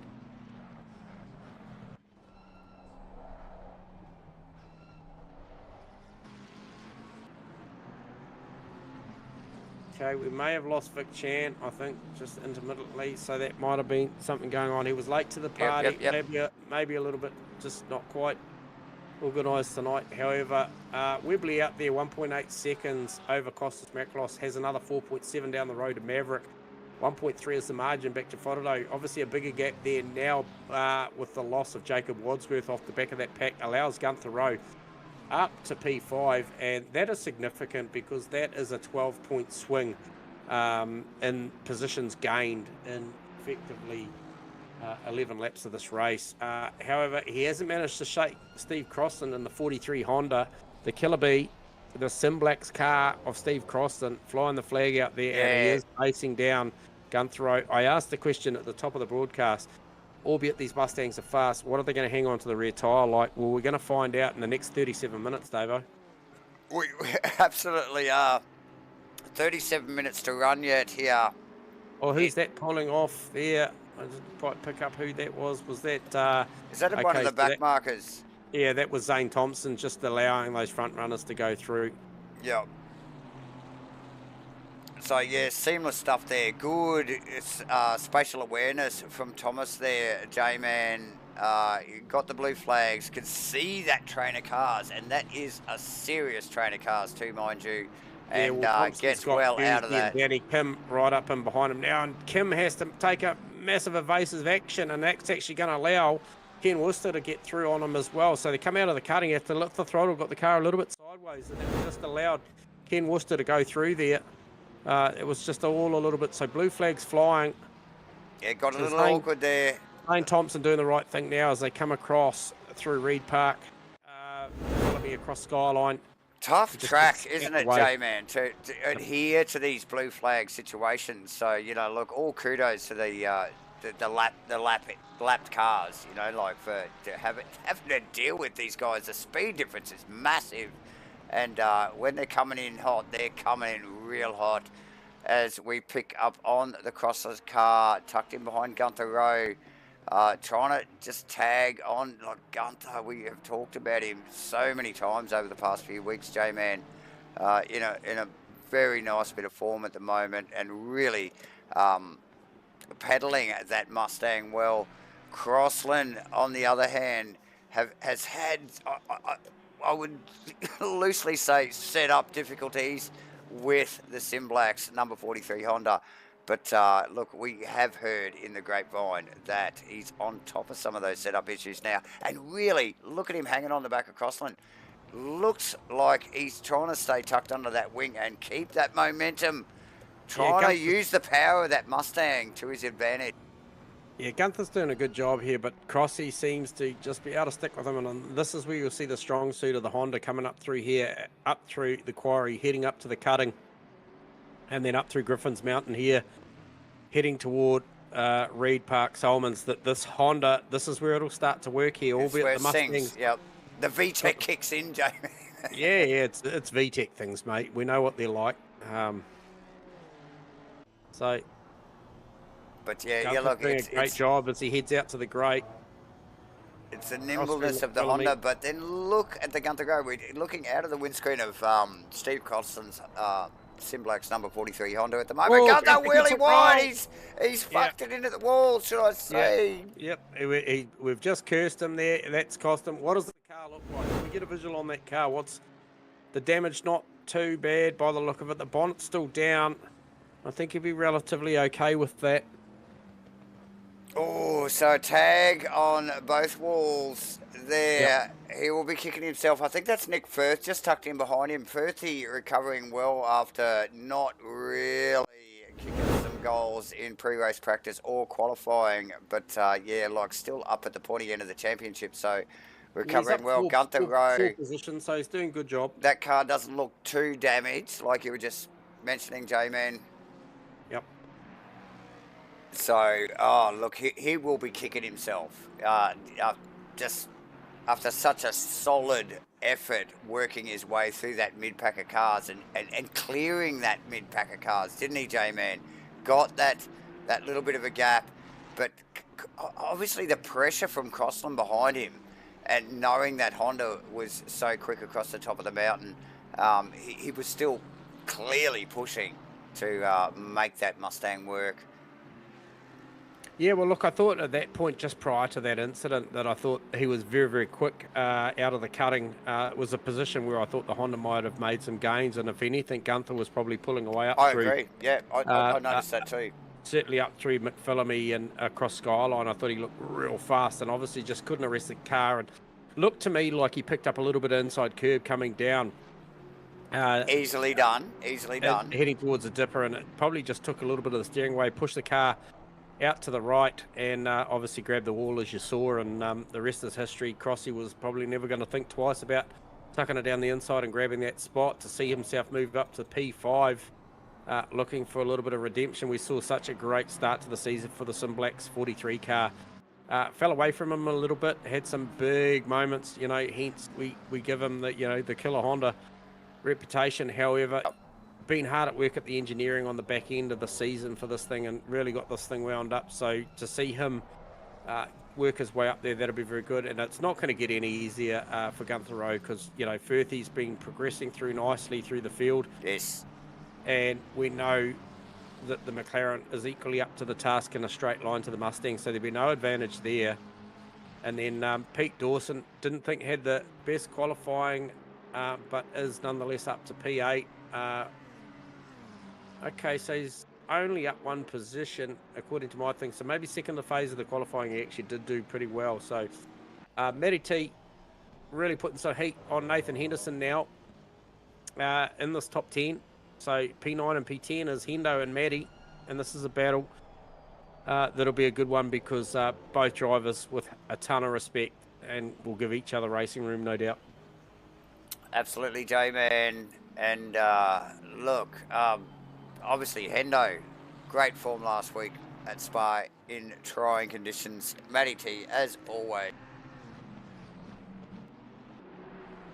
Oh, Clark.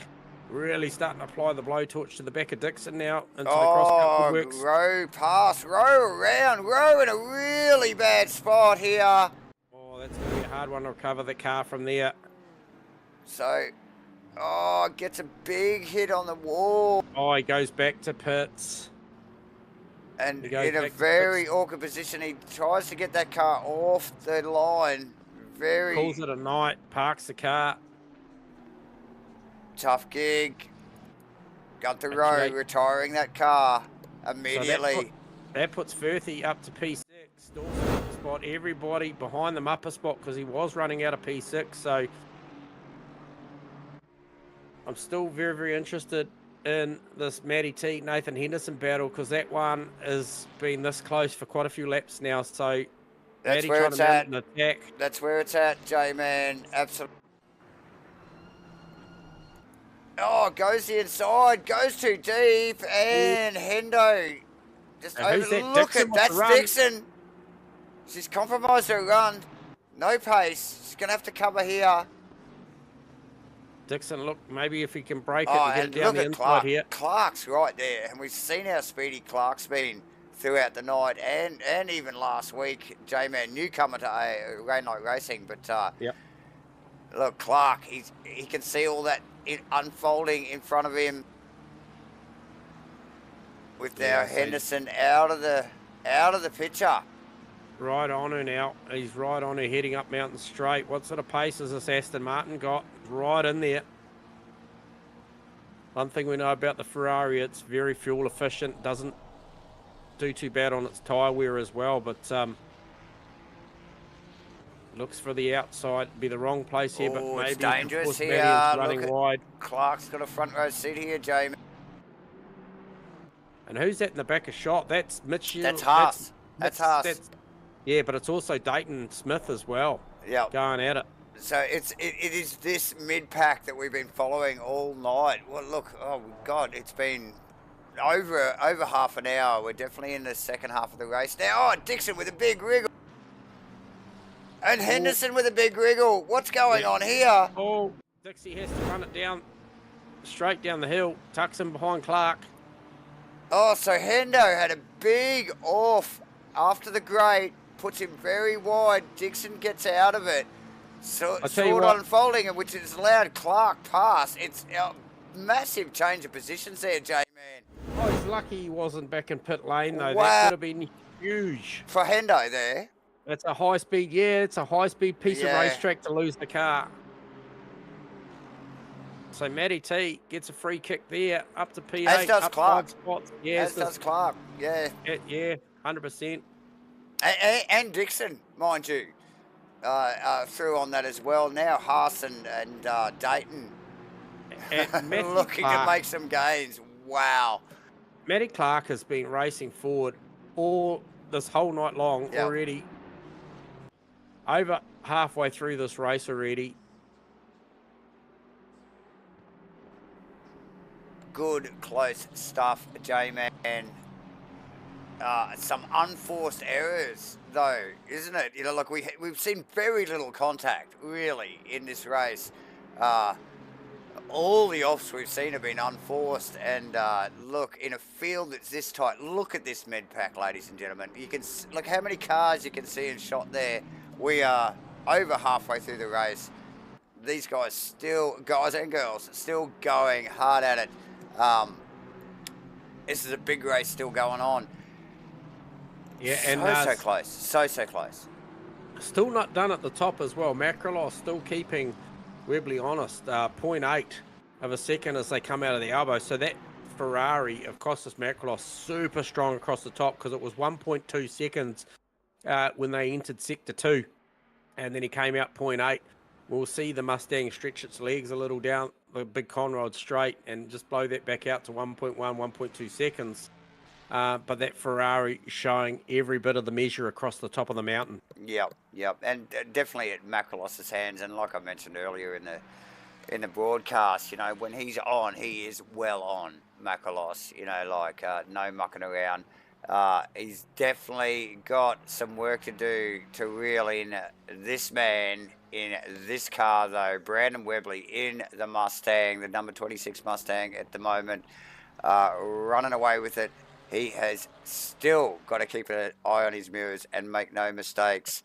Mav in third, Frodo in fourth. These guys with a bit of air between them here. So no pressure for either of these two. Crosser now with some air between him and Firth after Gunther Rowe packing that car back onto the transport as we just see Crossland bounce across and out of the T1 there. But yeah, Dawson in 7th, Matty 8th, Clark and Dixon 8th, 9th and 10th respectively. And that brings us back to this battle. You know, like we've got this Henderson, Haas, Dayton. It's just like it just continues on, doesn't it? It's not going away. No. And these guys and girls are absolutely putting on a great show, and you know, tip my hat to them. Clark so good out of turn 2, starts applying an immense amount of pressure to the back end of Matty T's Ferrari here, right up underneath the wing as they both nearly graze the wall, coming through the cutting, and then start firing up the hill. Yeah, so tricky, close to the wall. Super close to the wall, and we look. We only saw it a couple of laps ago with, you know, obviously the likes of Gunther making a ever so slight mistake back there. It's deadly, you know. Like it does not take much. They're on a razor's edge as they drop down the hill here as well, you know, and it's literally pinpoint accuracy. It's just Bathurst things, isn't it? It just takes no prisoners, J-Man. You know, like, you know, you make a mistake, you are gonna hurt. You will pay for it in one way or form. So, Clark, Matty T has that it's not the Mustang, the That Ferrari. BMW is quite racy in a straight line, so it'll be interesting to see what he does here, how close he can get underneath the wing of Matty T as they come down Conrod Straight, heading for the chase. Is he getting closer?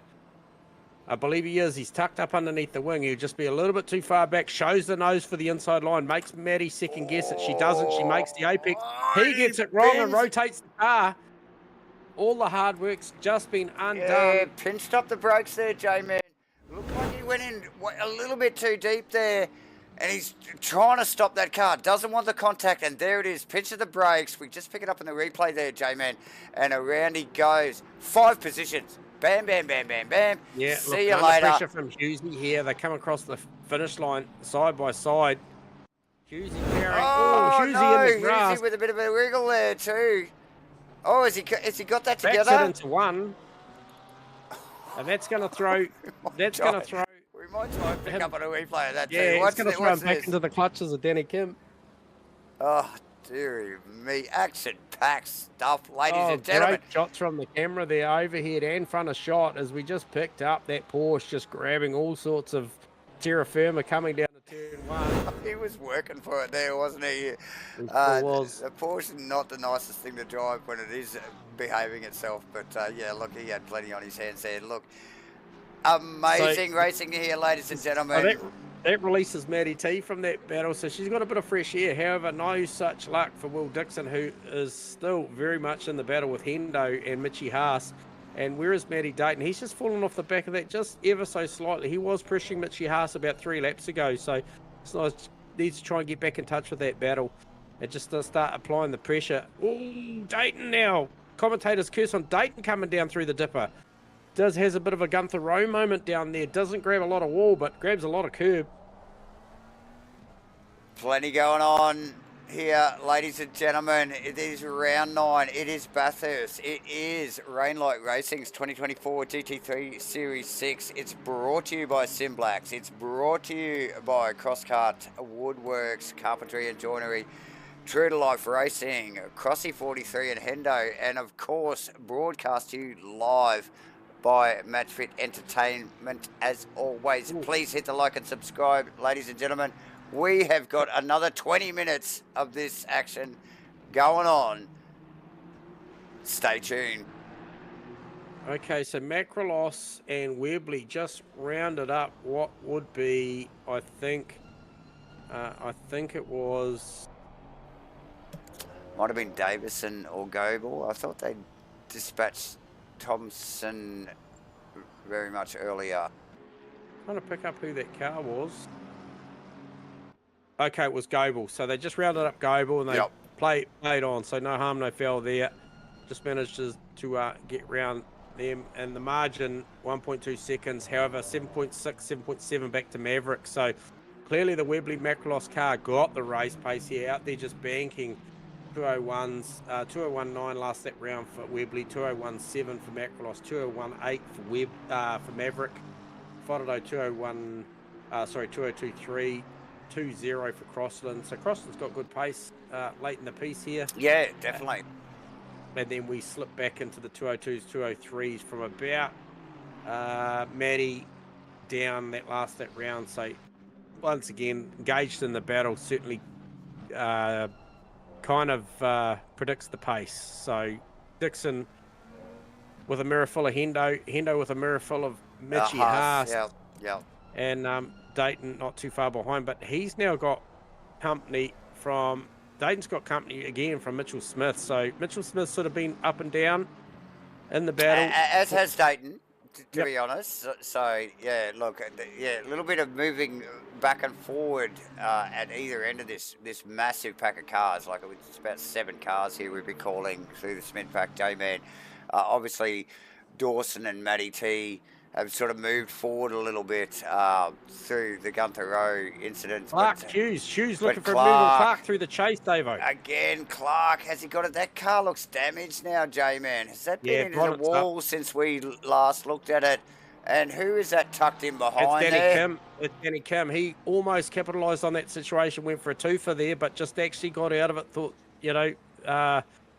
safety was the better part Avella there. So clearly that Clark's BMW has been into the walls. The last time we saw that car, he just pinched the rears, trying to make a move on Matty T down through the chase, unforced error, and turned the car around, but no contact. J-Man, notably. Now look at it, the bonnet's up. It is a damaged car, and now he has Danny Kim hunting him down as they run down into 2 here. Now, Costa's starting to mount, I think, a bit of a strategy and an attack here. Now, he's starting to range up on Webley across the top. When they come out of the quarry up towards the cutting, he's getting as close as 0.5, so half a second. So well and truly tucked underneath the wing of that Mustang as they approach the top, heading over McPhillamy skyline and about to head down. And then once we see that, we do see the Mustang hit that big conrod straight and stretch it out to about 0.8 to 1.1 seconds again in the lap. So strengths and weaknesses, but I feel like I've been watching them just off camera there for the last few laps, and I feel like Macrolos is starting to mount some sort of attack, starting to try and apply the pressure and stay with. So he's playing to the strengths of the Ferrari across the top, and I think the longer he can stay in this, obviously with just over 17 minutes to go, the more belief will creep in. Well, we do talk about the tyre wear on the Mustang, you know, with the punch that it's got out of the corners and, you know, like the attitude of the car. You know, we always have that tyre wear, you know, like in the back of our minds, don't we, for the Mustang? The Ferrari doesn't have that problem so much, you know, like, and I think as this race winds down, and we're nearly down into the last quarter of this race, a little over 16 minutes to go, J-Man, you know, this is the end of the race that we'll tell, won't it? Yeah, and I think that's what I'm saying. You know, you look at it now, we're back into that position I talked about, 0.4, 0.5 seconds. They start building the speed up through turns 4, turns 5. Up there, Webley incredibly close to the wall, a lot closer to the Macrolos there. They head out to the grate once again. Webley close to the grate, really, really out there, nearly rubbing the fence. Heaps of trust in the car, heaps of trust in the tyre right now. Come across Skyline. He's still looking, 0.7.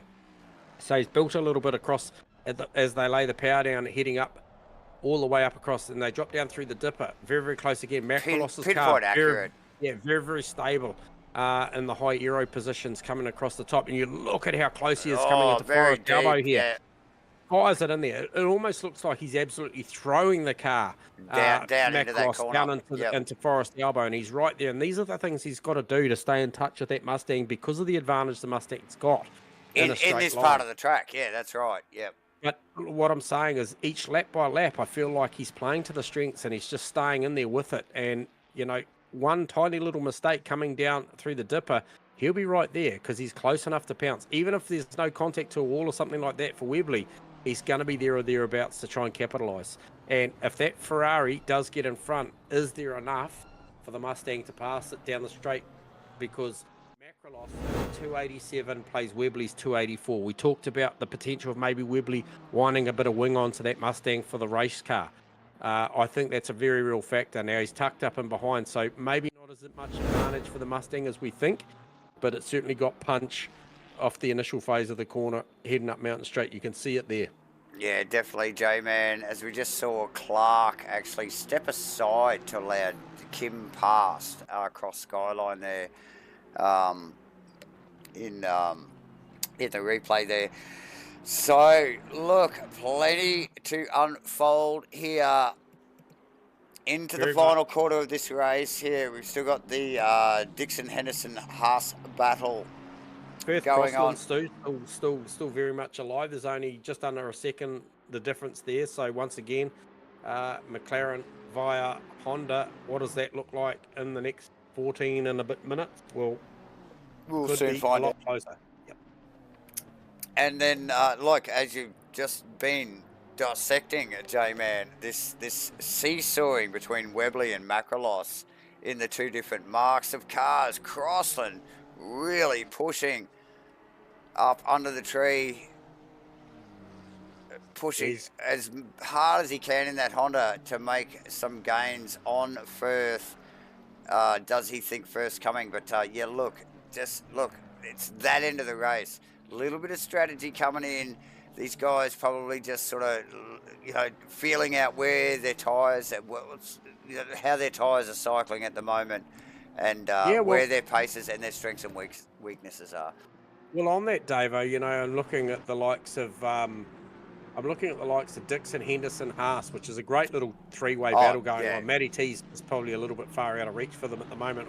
They're still in touch, but can't help but think, as Haas grabs the wall coming out of Forest Haas elbow. is down around. Commentators curse again. Sorry about that, but I was about to mention that Haas was starting to look really, really racy. Like maybe he's realised, you know, with under a quarter of an hour, what he's got underneath him, and it's time to push, because I felt like all three were starting to push very, very hard. However, it's come unstuck for Haas. It has. He's dropped back to P13, and he has got Ashton Hughes, albeit carrying a 15-second time penalty over his head post-race.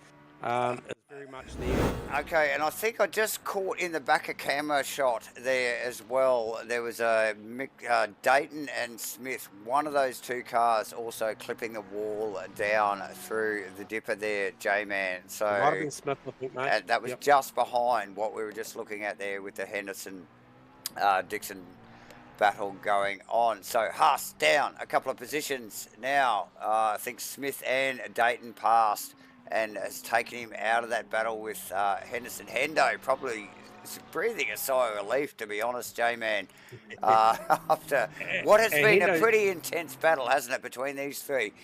Pretty well the whole race. It's gone from like 7 or 8 cars down to 3, but it still stayed very intense. Yeah, and Hendo and Dixie probably trying to mount a forward attack to try and head towards Maddie, but look, she's probably just got a tenth or so better the last couple of laps than these two boys in the Astons have got. So the battle will be about Dixie and Hendo going at it, and albeit they'd like to be further up the road, I tell you what, top 10 in this field is nothing to snigger at. I think very well done. Definitely not. Definitely not. Notable mention as well, Mark Turbot as well in the 63 Porsche, currently leading the AMS, is that correct? Yeah, leading the AMS, and he's doing a great job there. P19, got a couple of cars, well, one car in between him and Kramer. So he's done a fantastic job. And notably, the car in between him and Kramer is one of the Pro-Am boys as well. The Ferrari of Wadsworth. Another thing there, Haas in front of Hughes. So I think Haas is one of the Pro-Am drivers and Hughes one of the Pro drivers, J-Man. So it's a couple of guys, you know, punching above their weight here tonight as we wind down. A little over 10 minutes to go here at Bathurst for round 9 in the Rainlight Racing 2024 GT3 Series 6, brought to you by SIMBLACKS, CROSSCUT Woodworks, True to Life Racing Designs, Crossing 43, and of course Hendo. And as always, broadcast to you by J-Man and myself here at MATCHFIT Entertainment. Hit the like and subscribe, ladies and gentlemen. Go on, you know you want to do it. Yeah, just wondering if there's a little bit more sting in the tail too, Davo, with the Costas Macrolos falling off the back by 5 seconds off a Webley. So maybe had a bit of an incident there, or maybe in fuel management mode, potentially. And Maverick now only 2.4 seconds. So Macrolos bleeding a ton of time and doesn't even look like that car's at full race pace. So try and get a read on what is the speed of this car coming down the straight. It doesn't look good. 240. I get a read at about 260 as they come up over the brow.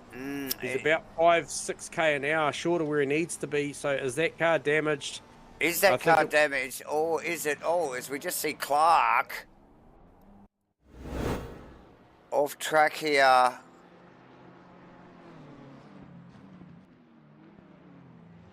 Yeah, Macrolos is in trouble here, mate. So Macrolos, he is in all sorts of trouble here late in the piece. Does the car look damaged, J-Man? It does. It's got plenty of battle wounds across the front. Doesn't even look like it's sitting right through there too. No contest to Maverick. Okay. Maverick has got about 8 seconds up the road to Webley, so I would think Webley's got this well and truly under control. Okay, so yes, we are seeing a little damage on the Macrolos Ferrari, back and front, J-Man. Not overly massive, but clearly that car is not in a good way. And look, allowing, basically stepping aside actually and letting Mav past. Next car up would be the Shane Frodo car. Now there is a bit of distance between these cars, but there is still over 8 minutes to run in this race. Can Frodo get that On the McLaren podium. on the podium? We saw he get it. We saw that car at Spa on the podium just last week. So is that a thing? We will soon find out. He was 4.8 seconds slower the last round, so if he has another one of those, not going to take too many laps Before, to bridge yeah. what is a 5.6 second gap from McLaren to Frodo. Also mentioned, I obviously called a great job by Mark Turbot, currently running P18, class leading in the M class over Adrian Kramer. About a 13-point margin between first and second in that championship, and he's now got a couple of spots between. He's got Clark in between him as Clark brings that very, very beaten up BMW down to pit lane. However, Kramer potentially likely going to maybe round up that BMW as it sits in pit lane. Oh, no doubt, J-Man. Firth making gains on Crossland is another point of interest. We saw Crossy have a big push in the last 10 minutes or so to try and make some distance between him and Firth. But Firthy, look, really got the eyes on here. Settled down in the race, not overly quick in pre-race practice or qualifying. But, yeah, definitely make. How many positions has he made? Firthy? Yes.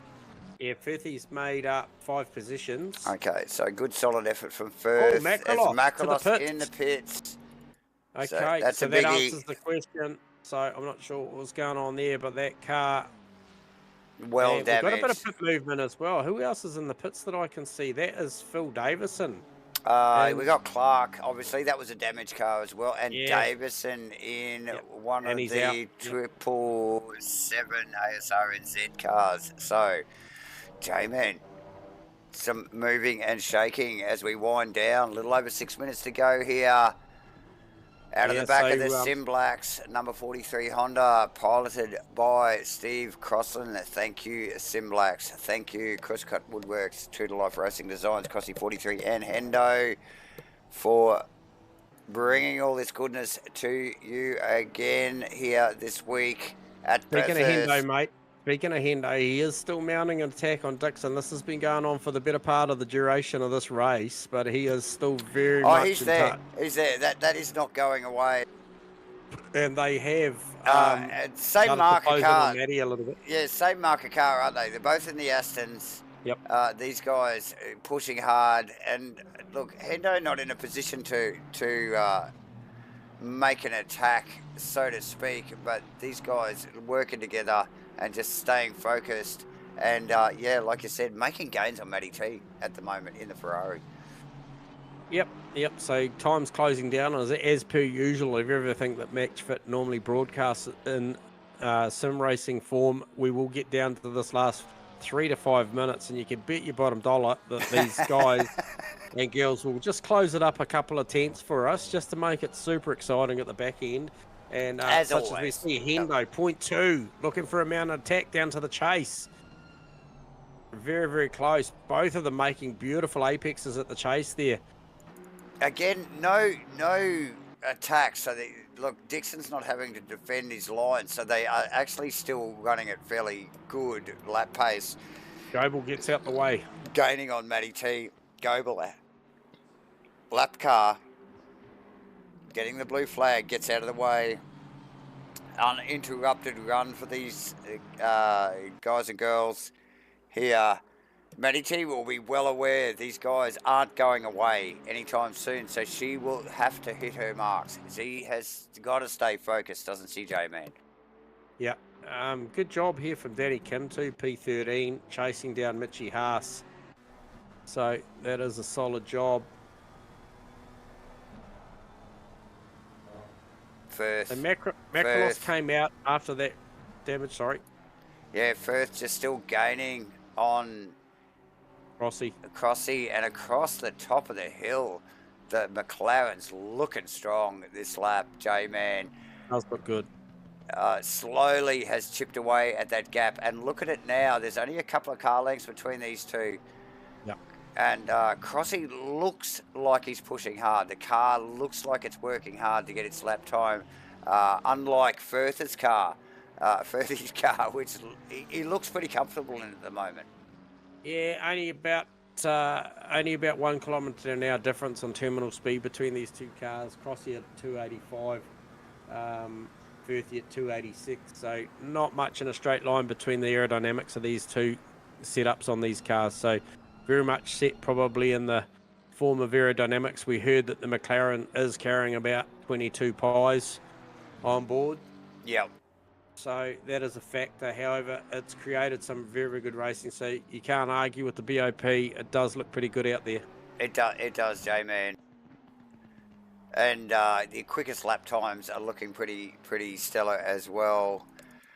Yeah, Maverick holding down the fastest lap of the race with a 201.330, which just very marginally eclipsed the previous personal best from Webley at a 201.395. So very, very quick race lap times out there from the guys and girls. A lot of personal best in that 201 bracket, I might add too. So Macrolos also, he had banked one at a 201.345. So he would have split in between Maverick and Webley on quickest laps of this race, and we saw it. When he was chasing down Webley, that he had the pace. Yep. However, the mountain bites, we know that. We've seen it before. We'll probably see it again. Well, we might still see it again yet, and with a little under 2 minutes to go here. So one more lap after Webley crosses the line here. And Firth really, way out on the grass there. Across Skyline, pushing hard, a little bit wide out of the dipper. He's going to lose a little bit of margin here as they head down to Forest Elbow. So he gave it a big dig down there, and you can just see the margin that Crossy's made, just that last stretch there as they come down out of Forest Elbow, that he just bridged it out because Firthy did push very, very hard. Still got eyes on Hendo and Dixon. That is very, very close. Definitely. But you look at it again, it just shows that mistake. It took 3 or 4 corners as they drop off the hill out of Skyline there to address that situation, didn't it, J-Man? Being that far offline. So, some gains made by Crossy. A little bit of sigh of relief from him, I suspect. Hendo pushing hard on Dixon.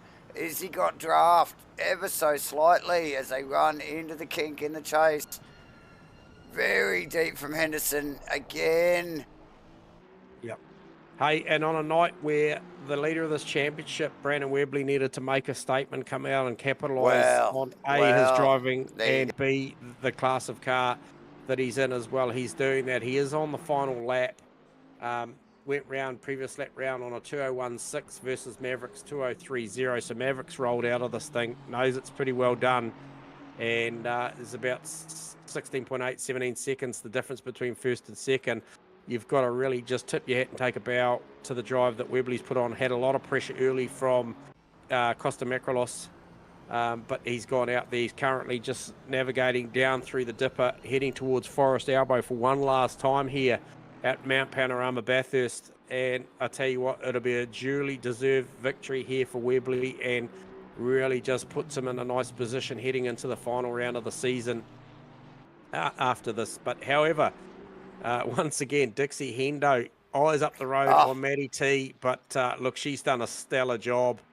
Also, Firthy, once again, he's got eyes on Crossland. So just a very, very patient game for a lot of these drivers for the last probably 30-odd minutes to try and make the smallest of margins or not lose the smallest of margins to the next guy. But, I think all credit will go out to Brandon Webley. He's just coming down to Murray's Corner for the final time. Tips it in here, no real pressure, just tips it through. Bit of a wiggle for the crowd. Does a fantastic job. Congratulations. Works that Mustang up. And, fantastic job. And then also Maverick, bit of a wiggle on the steering wheel. He's pretty happy with his result. He's gone second best tonight, but fantastic drive to make his way through. After qualifying in fourth, Fodado not that far behind too. So Fodado was chasing the Honda down. J-Man Crossy across weathers the line. Firthy storm. Good job. Weathers the Firthy Storm. Pete, Dawson, all in fairly quick succession here too, J-Man. So very quick stuff. I just noticed Haas gets Oh, Smith look how close in the Dixie is to background. Matty T. And look at this trio again. Three-way across the line. We see So 7, 8, nice 9. work. 7, 8, 9 HENDO. respectively. Matty T, Dixon, Henderson, Dayton across the line. Mitch Haas coming down into the chase. He's got Danny Kim and Smith behind him. So that's a position gain there recently from Danny Kim to take Mitchell Smith as well, because Mitchell Smith was the next car in the line. So Danny Kim's done a good job there. And then obviously, Mitchell Smith. And Husey, and then Goddard in 14th and 15th respectively. Worcester rolling across the line. Turbot running under the bridge and down to the final corner. J-Man. Yeah, that's a solid result for Turbot. That's going to go a long way to see For him sure. heading towards an AM title. Definitely. Then we had Kramer and Wadsworth running across the line for 18th. Then we've got Goebel in 18th. Hang on, my data's a little bit dodgy there. Makalos in 19th. We got a couple of retirees. So, yes. Anyway, there you go. Very, very good stuff. So we won't hold the show up too much, and we'll press on, and we'll grab one of our good old mates, and he's done a stellar job tonight, and Shane Fodderdo to take out that P3. 22 pies in the back of that McLaren was the word. That thing was a little heavy. It was a little fat.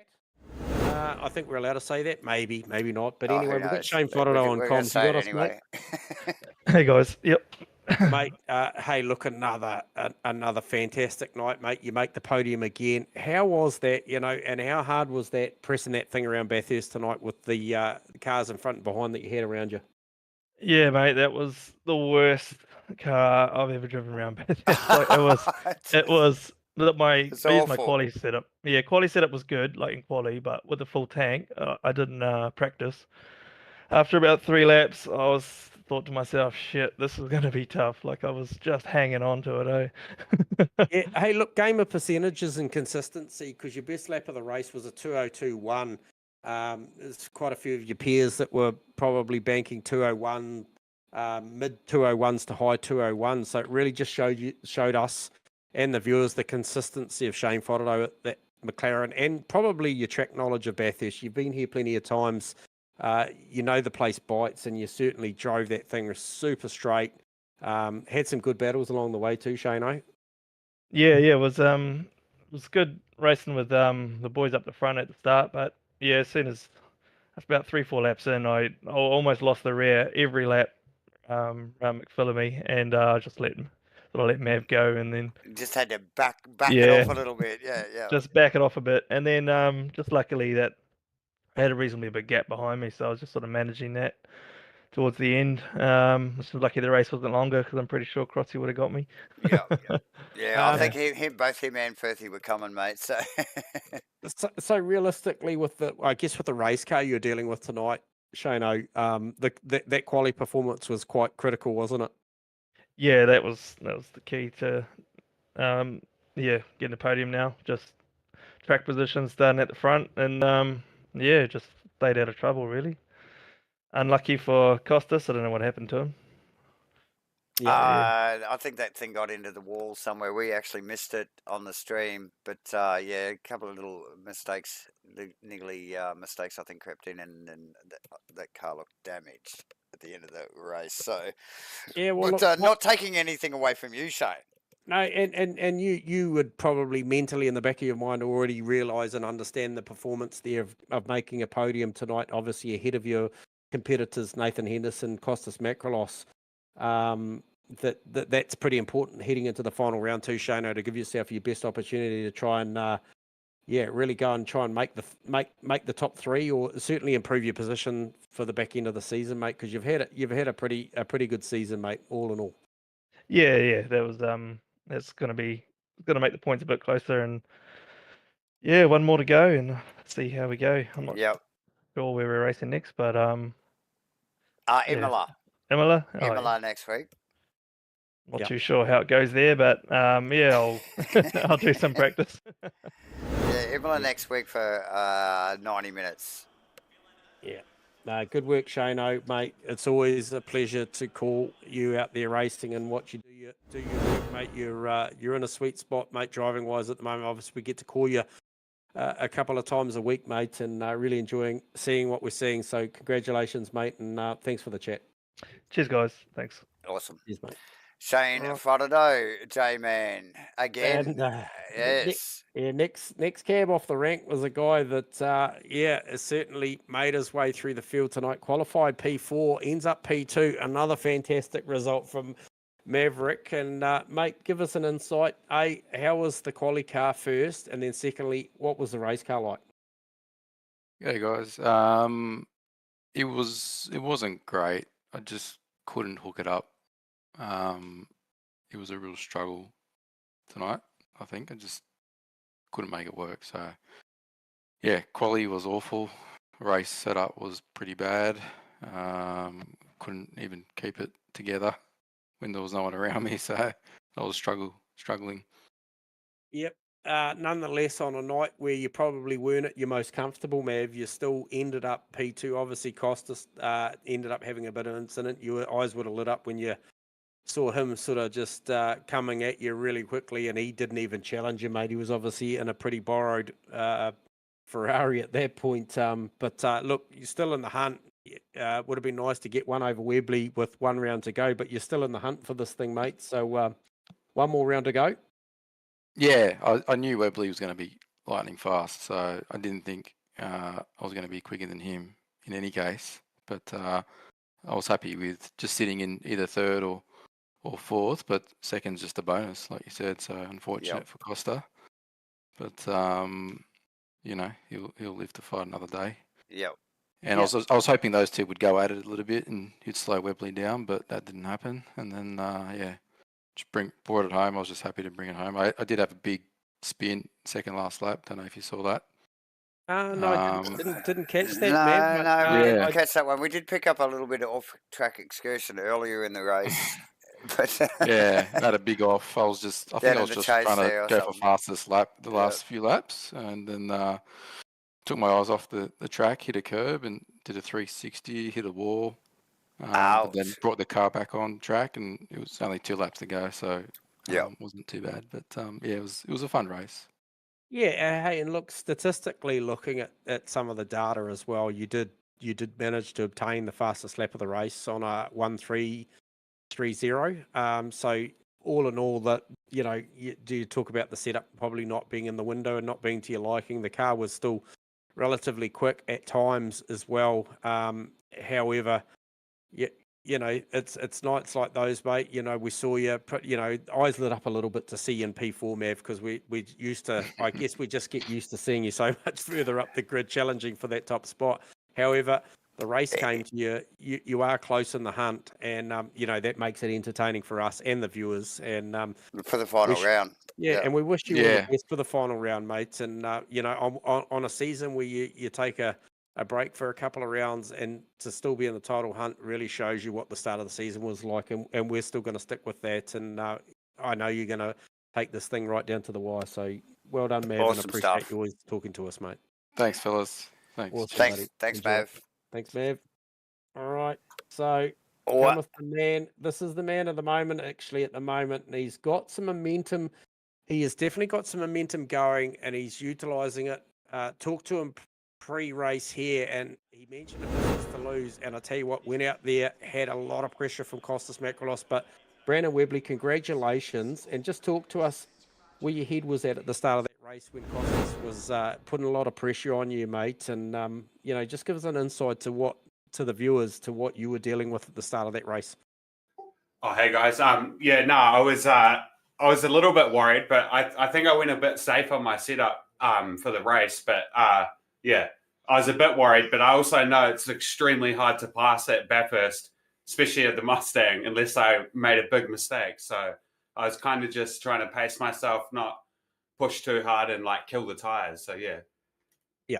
And tell us, was there a conscious effort in the engineering side of it? We saw, I think you were around that 285k an hour mark, or 284, I might quote actually, Brandon, on the terminal speed, and we saw one of the McLarens, I think Matty Dayton's car, as quick as 289 down the back chute. So probably only 1k an hour difference between yourself and the likes of, say, Mav. I think Costas had 287 terminal speed. Did you apply a bit more aero to that car for the race trim? No, I did have about 10 litres more fuel than I needed, but I don't think the Mustang actually has the best ever top speed. It's just got insane acceleration. Yep. Okay, so it's that punch up Mountain Straight and then maybe off a Forest Elbow that was saving you, because we saw how much pressure Costas was putting on you, certainly coming down through the dipper and through that high aero section. He was sort of, it felt like that was his strong suit and he was staying with you there, but then he couldn't do anything coming down the mountain or heading up. Did it feel like that in the car? Yeah. Like I said, I went really safe on the setup, so I was quite slow over the top compared to quali. But every race I've done in the Mustang so far, I've ruined the tires. That's the first time I've managed to not ruin them. So yeah, I'll take it. Like I said, I was actually pacing myself a little bit there, to be honest. Okay, so you answered my next question, and it was, we talk a lot about the tyre wear with the Mustang, so clearly you've engineered that thing for this race to look after it. And going forward, with one round to go, Brandon, you've certainly put yourself in the box seat for a title chase here. I think there's probably not a lot you have to do to try and bring this home. And I got to ask the question: when you were sitting in first position, you had Costas all over the back of you, up to, there was times we looked down and it was 0.4 of a second. And at that point of the race, Maverick was in fourth. Was there any point of that time where you're willing to play the championship game and not get involved into too much with Costas? Oh, well, yeah. If he managed to get past me, I wasn't going to be too mad because, if I get second, I'll probably still end up winning. But yeah, I definitely still wanted to win anyway. So So it really changes the mindset heading into the final round then, doesn't it, Brandon, about your approach to this one? Obviously, you've still got to press on. You've got to make results, but I guess there's a lot less pressure.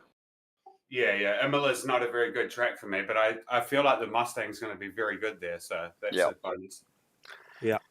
No, well done, mate. Well done. Well, mate, was absolutely entertaining to watch, especially at the point where you were certainly in a battle. We often see the front runner check out either yourself or Maverick and co, but that was fairly close for a fair while until Costas actually ran into a spot of trouble, and then I guess the pressure was off, mate. It would have been pretty much meat and drink from there. So congratulations on another victory, and certainly the box seat to take out the season 6 title, mate. And all the best for that one, mate. And always appreciate the chat.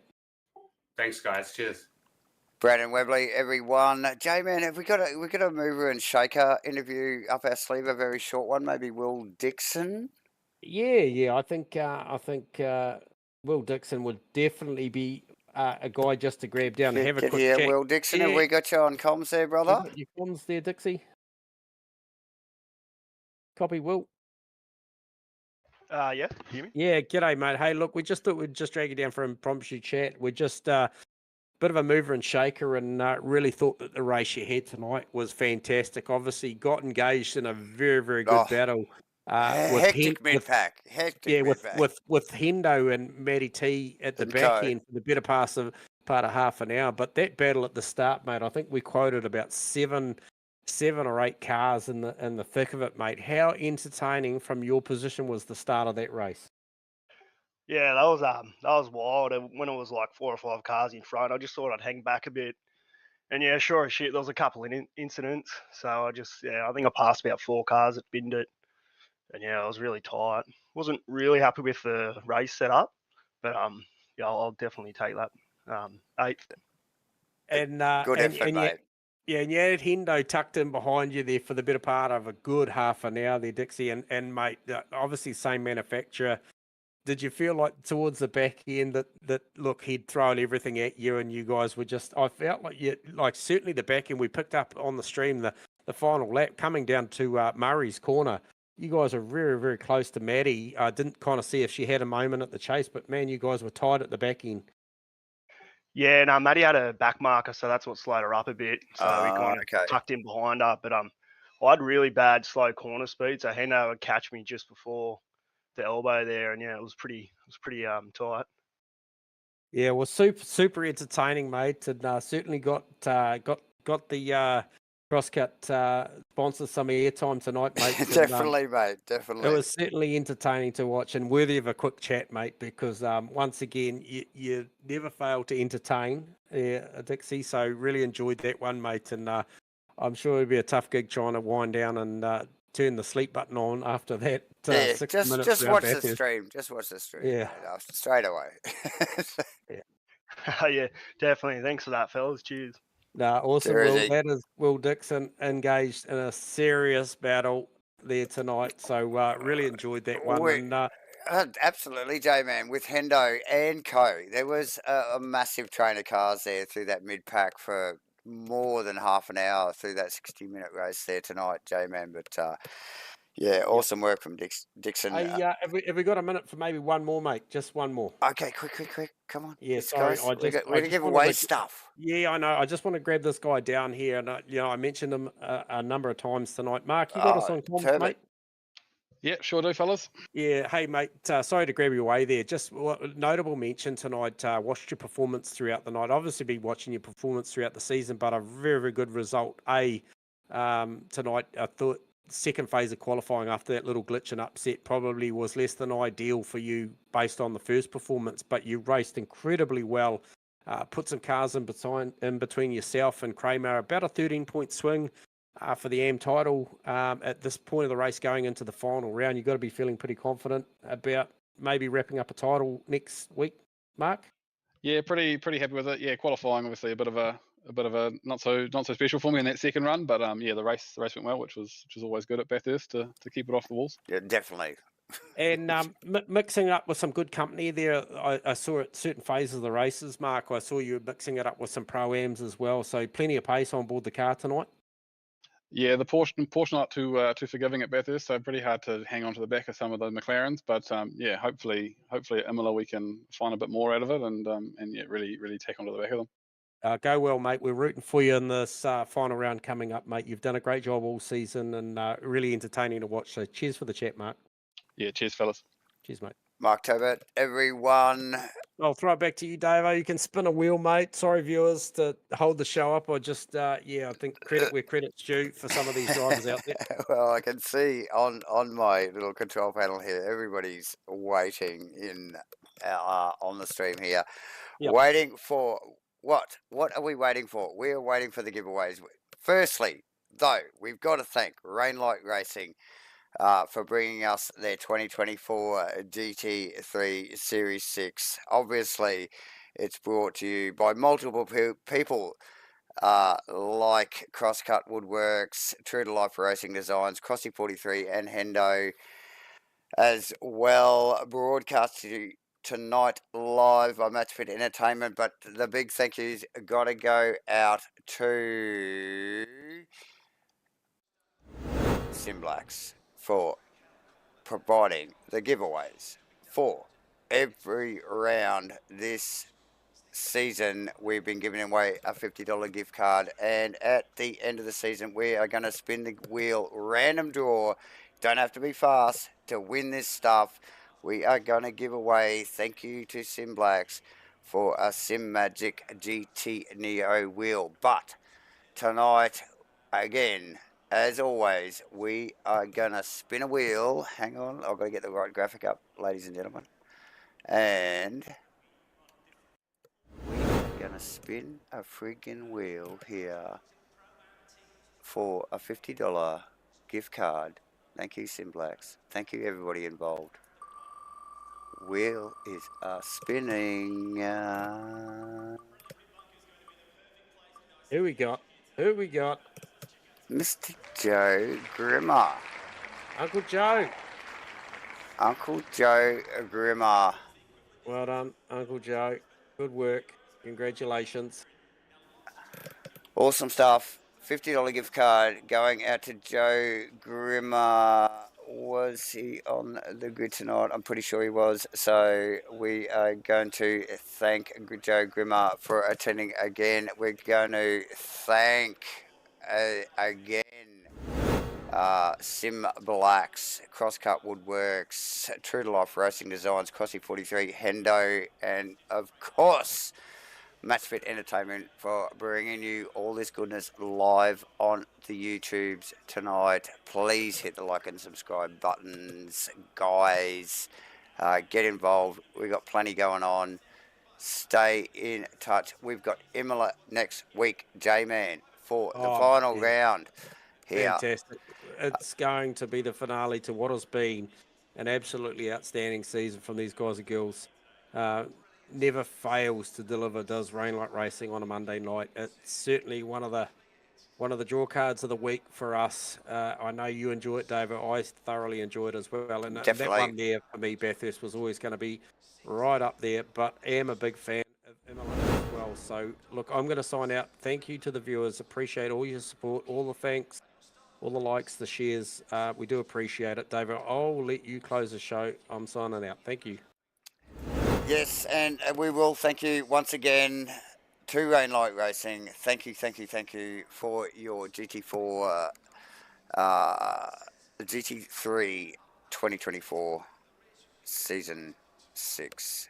Thank you, SIMBLACKS. Thank you, CROSSCUT Woodworks. True to Life Racing Designs. HENDO, Crossy 43. We're going to see you at Imola next week for a 90-minute race, ladies and gentlemen. Stay tuned. Same bat time, same bat channel. We'll see you all next week.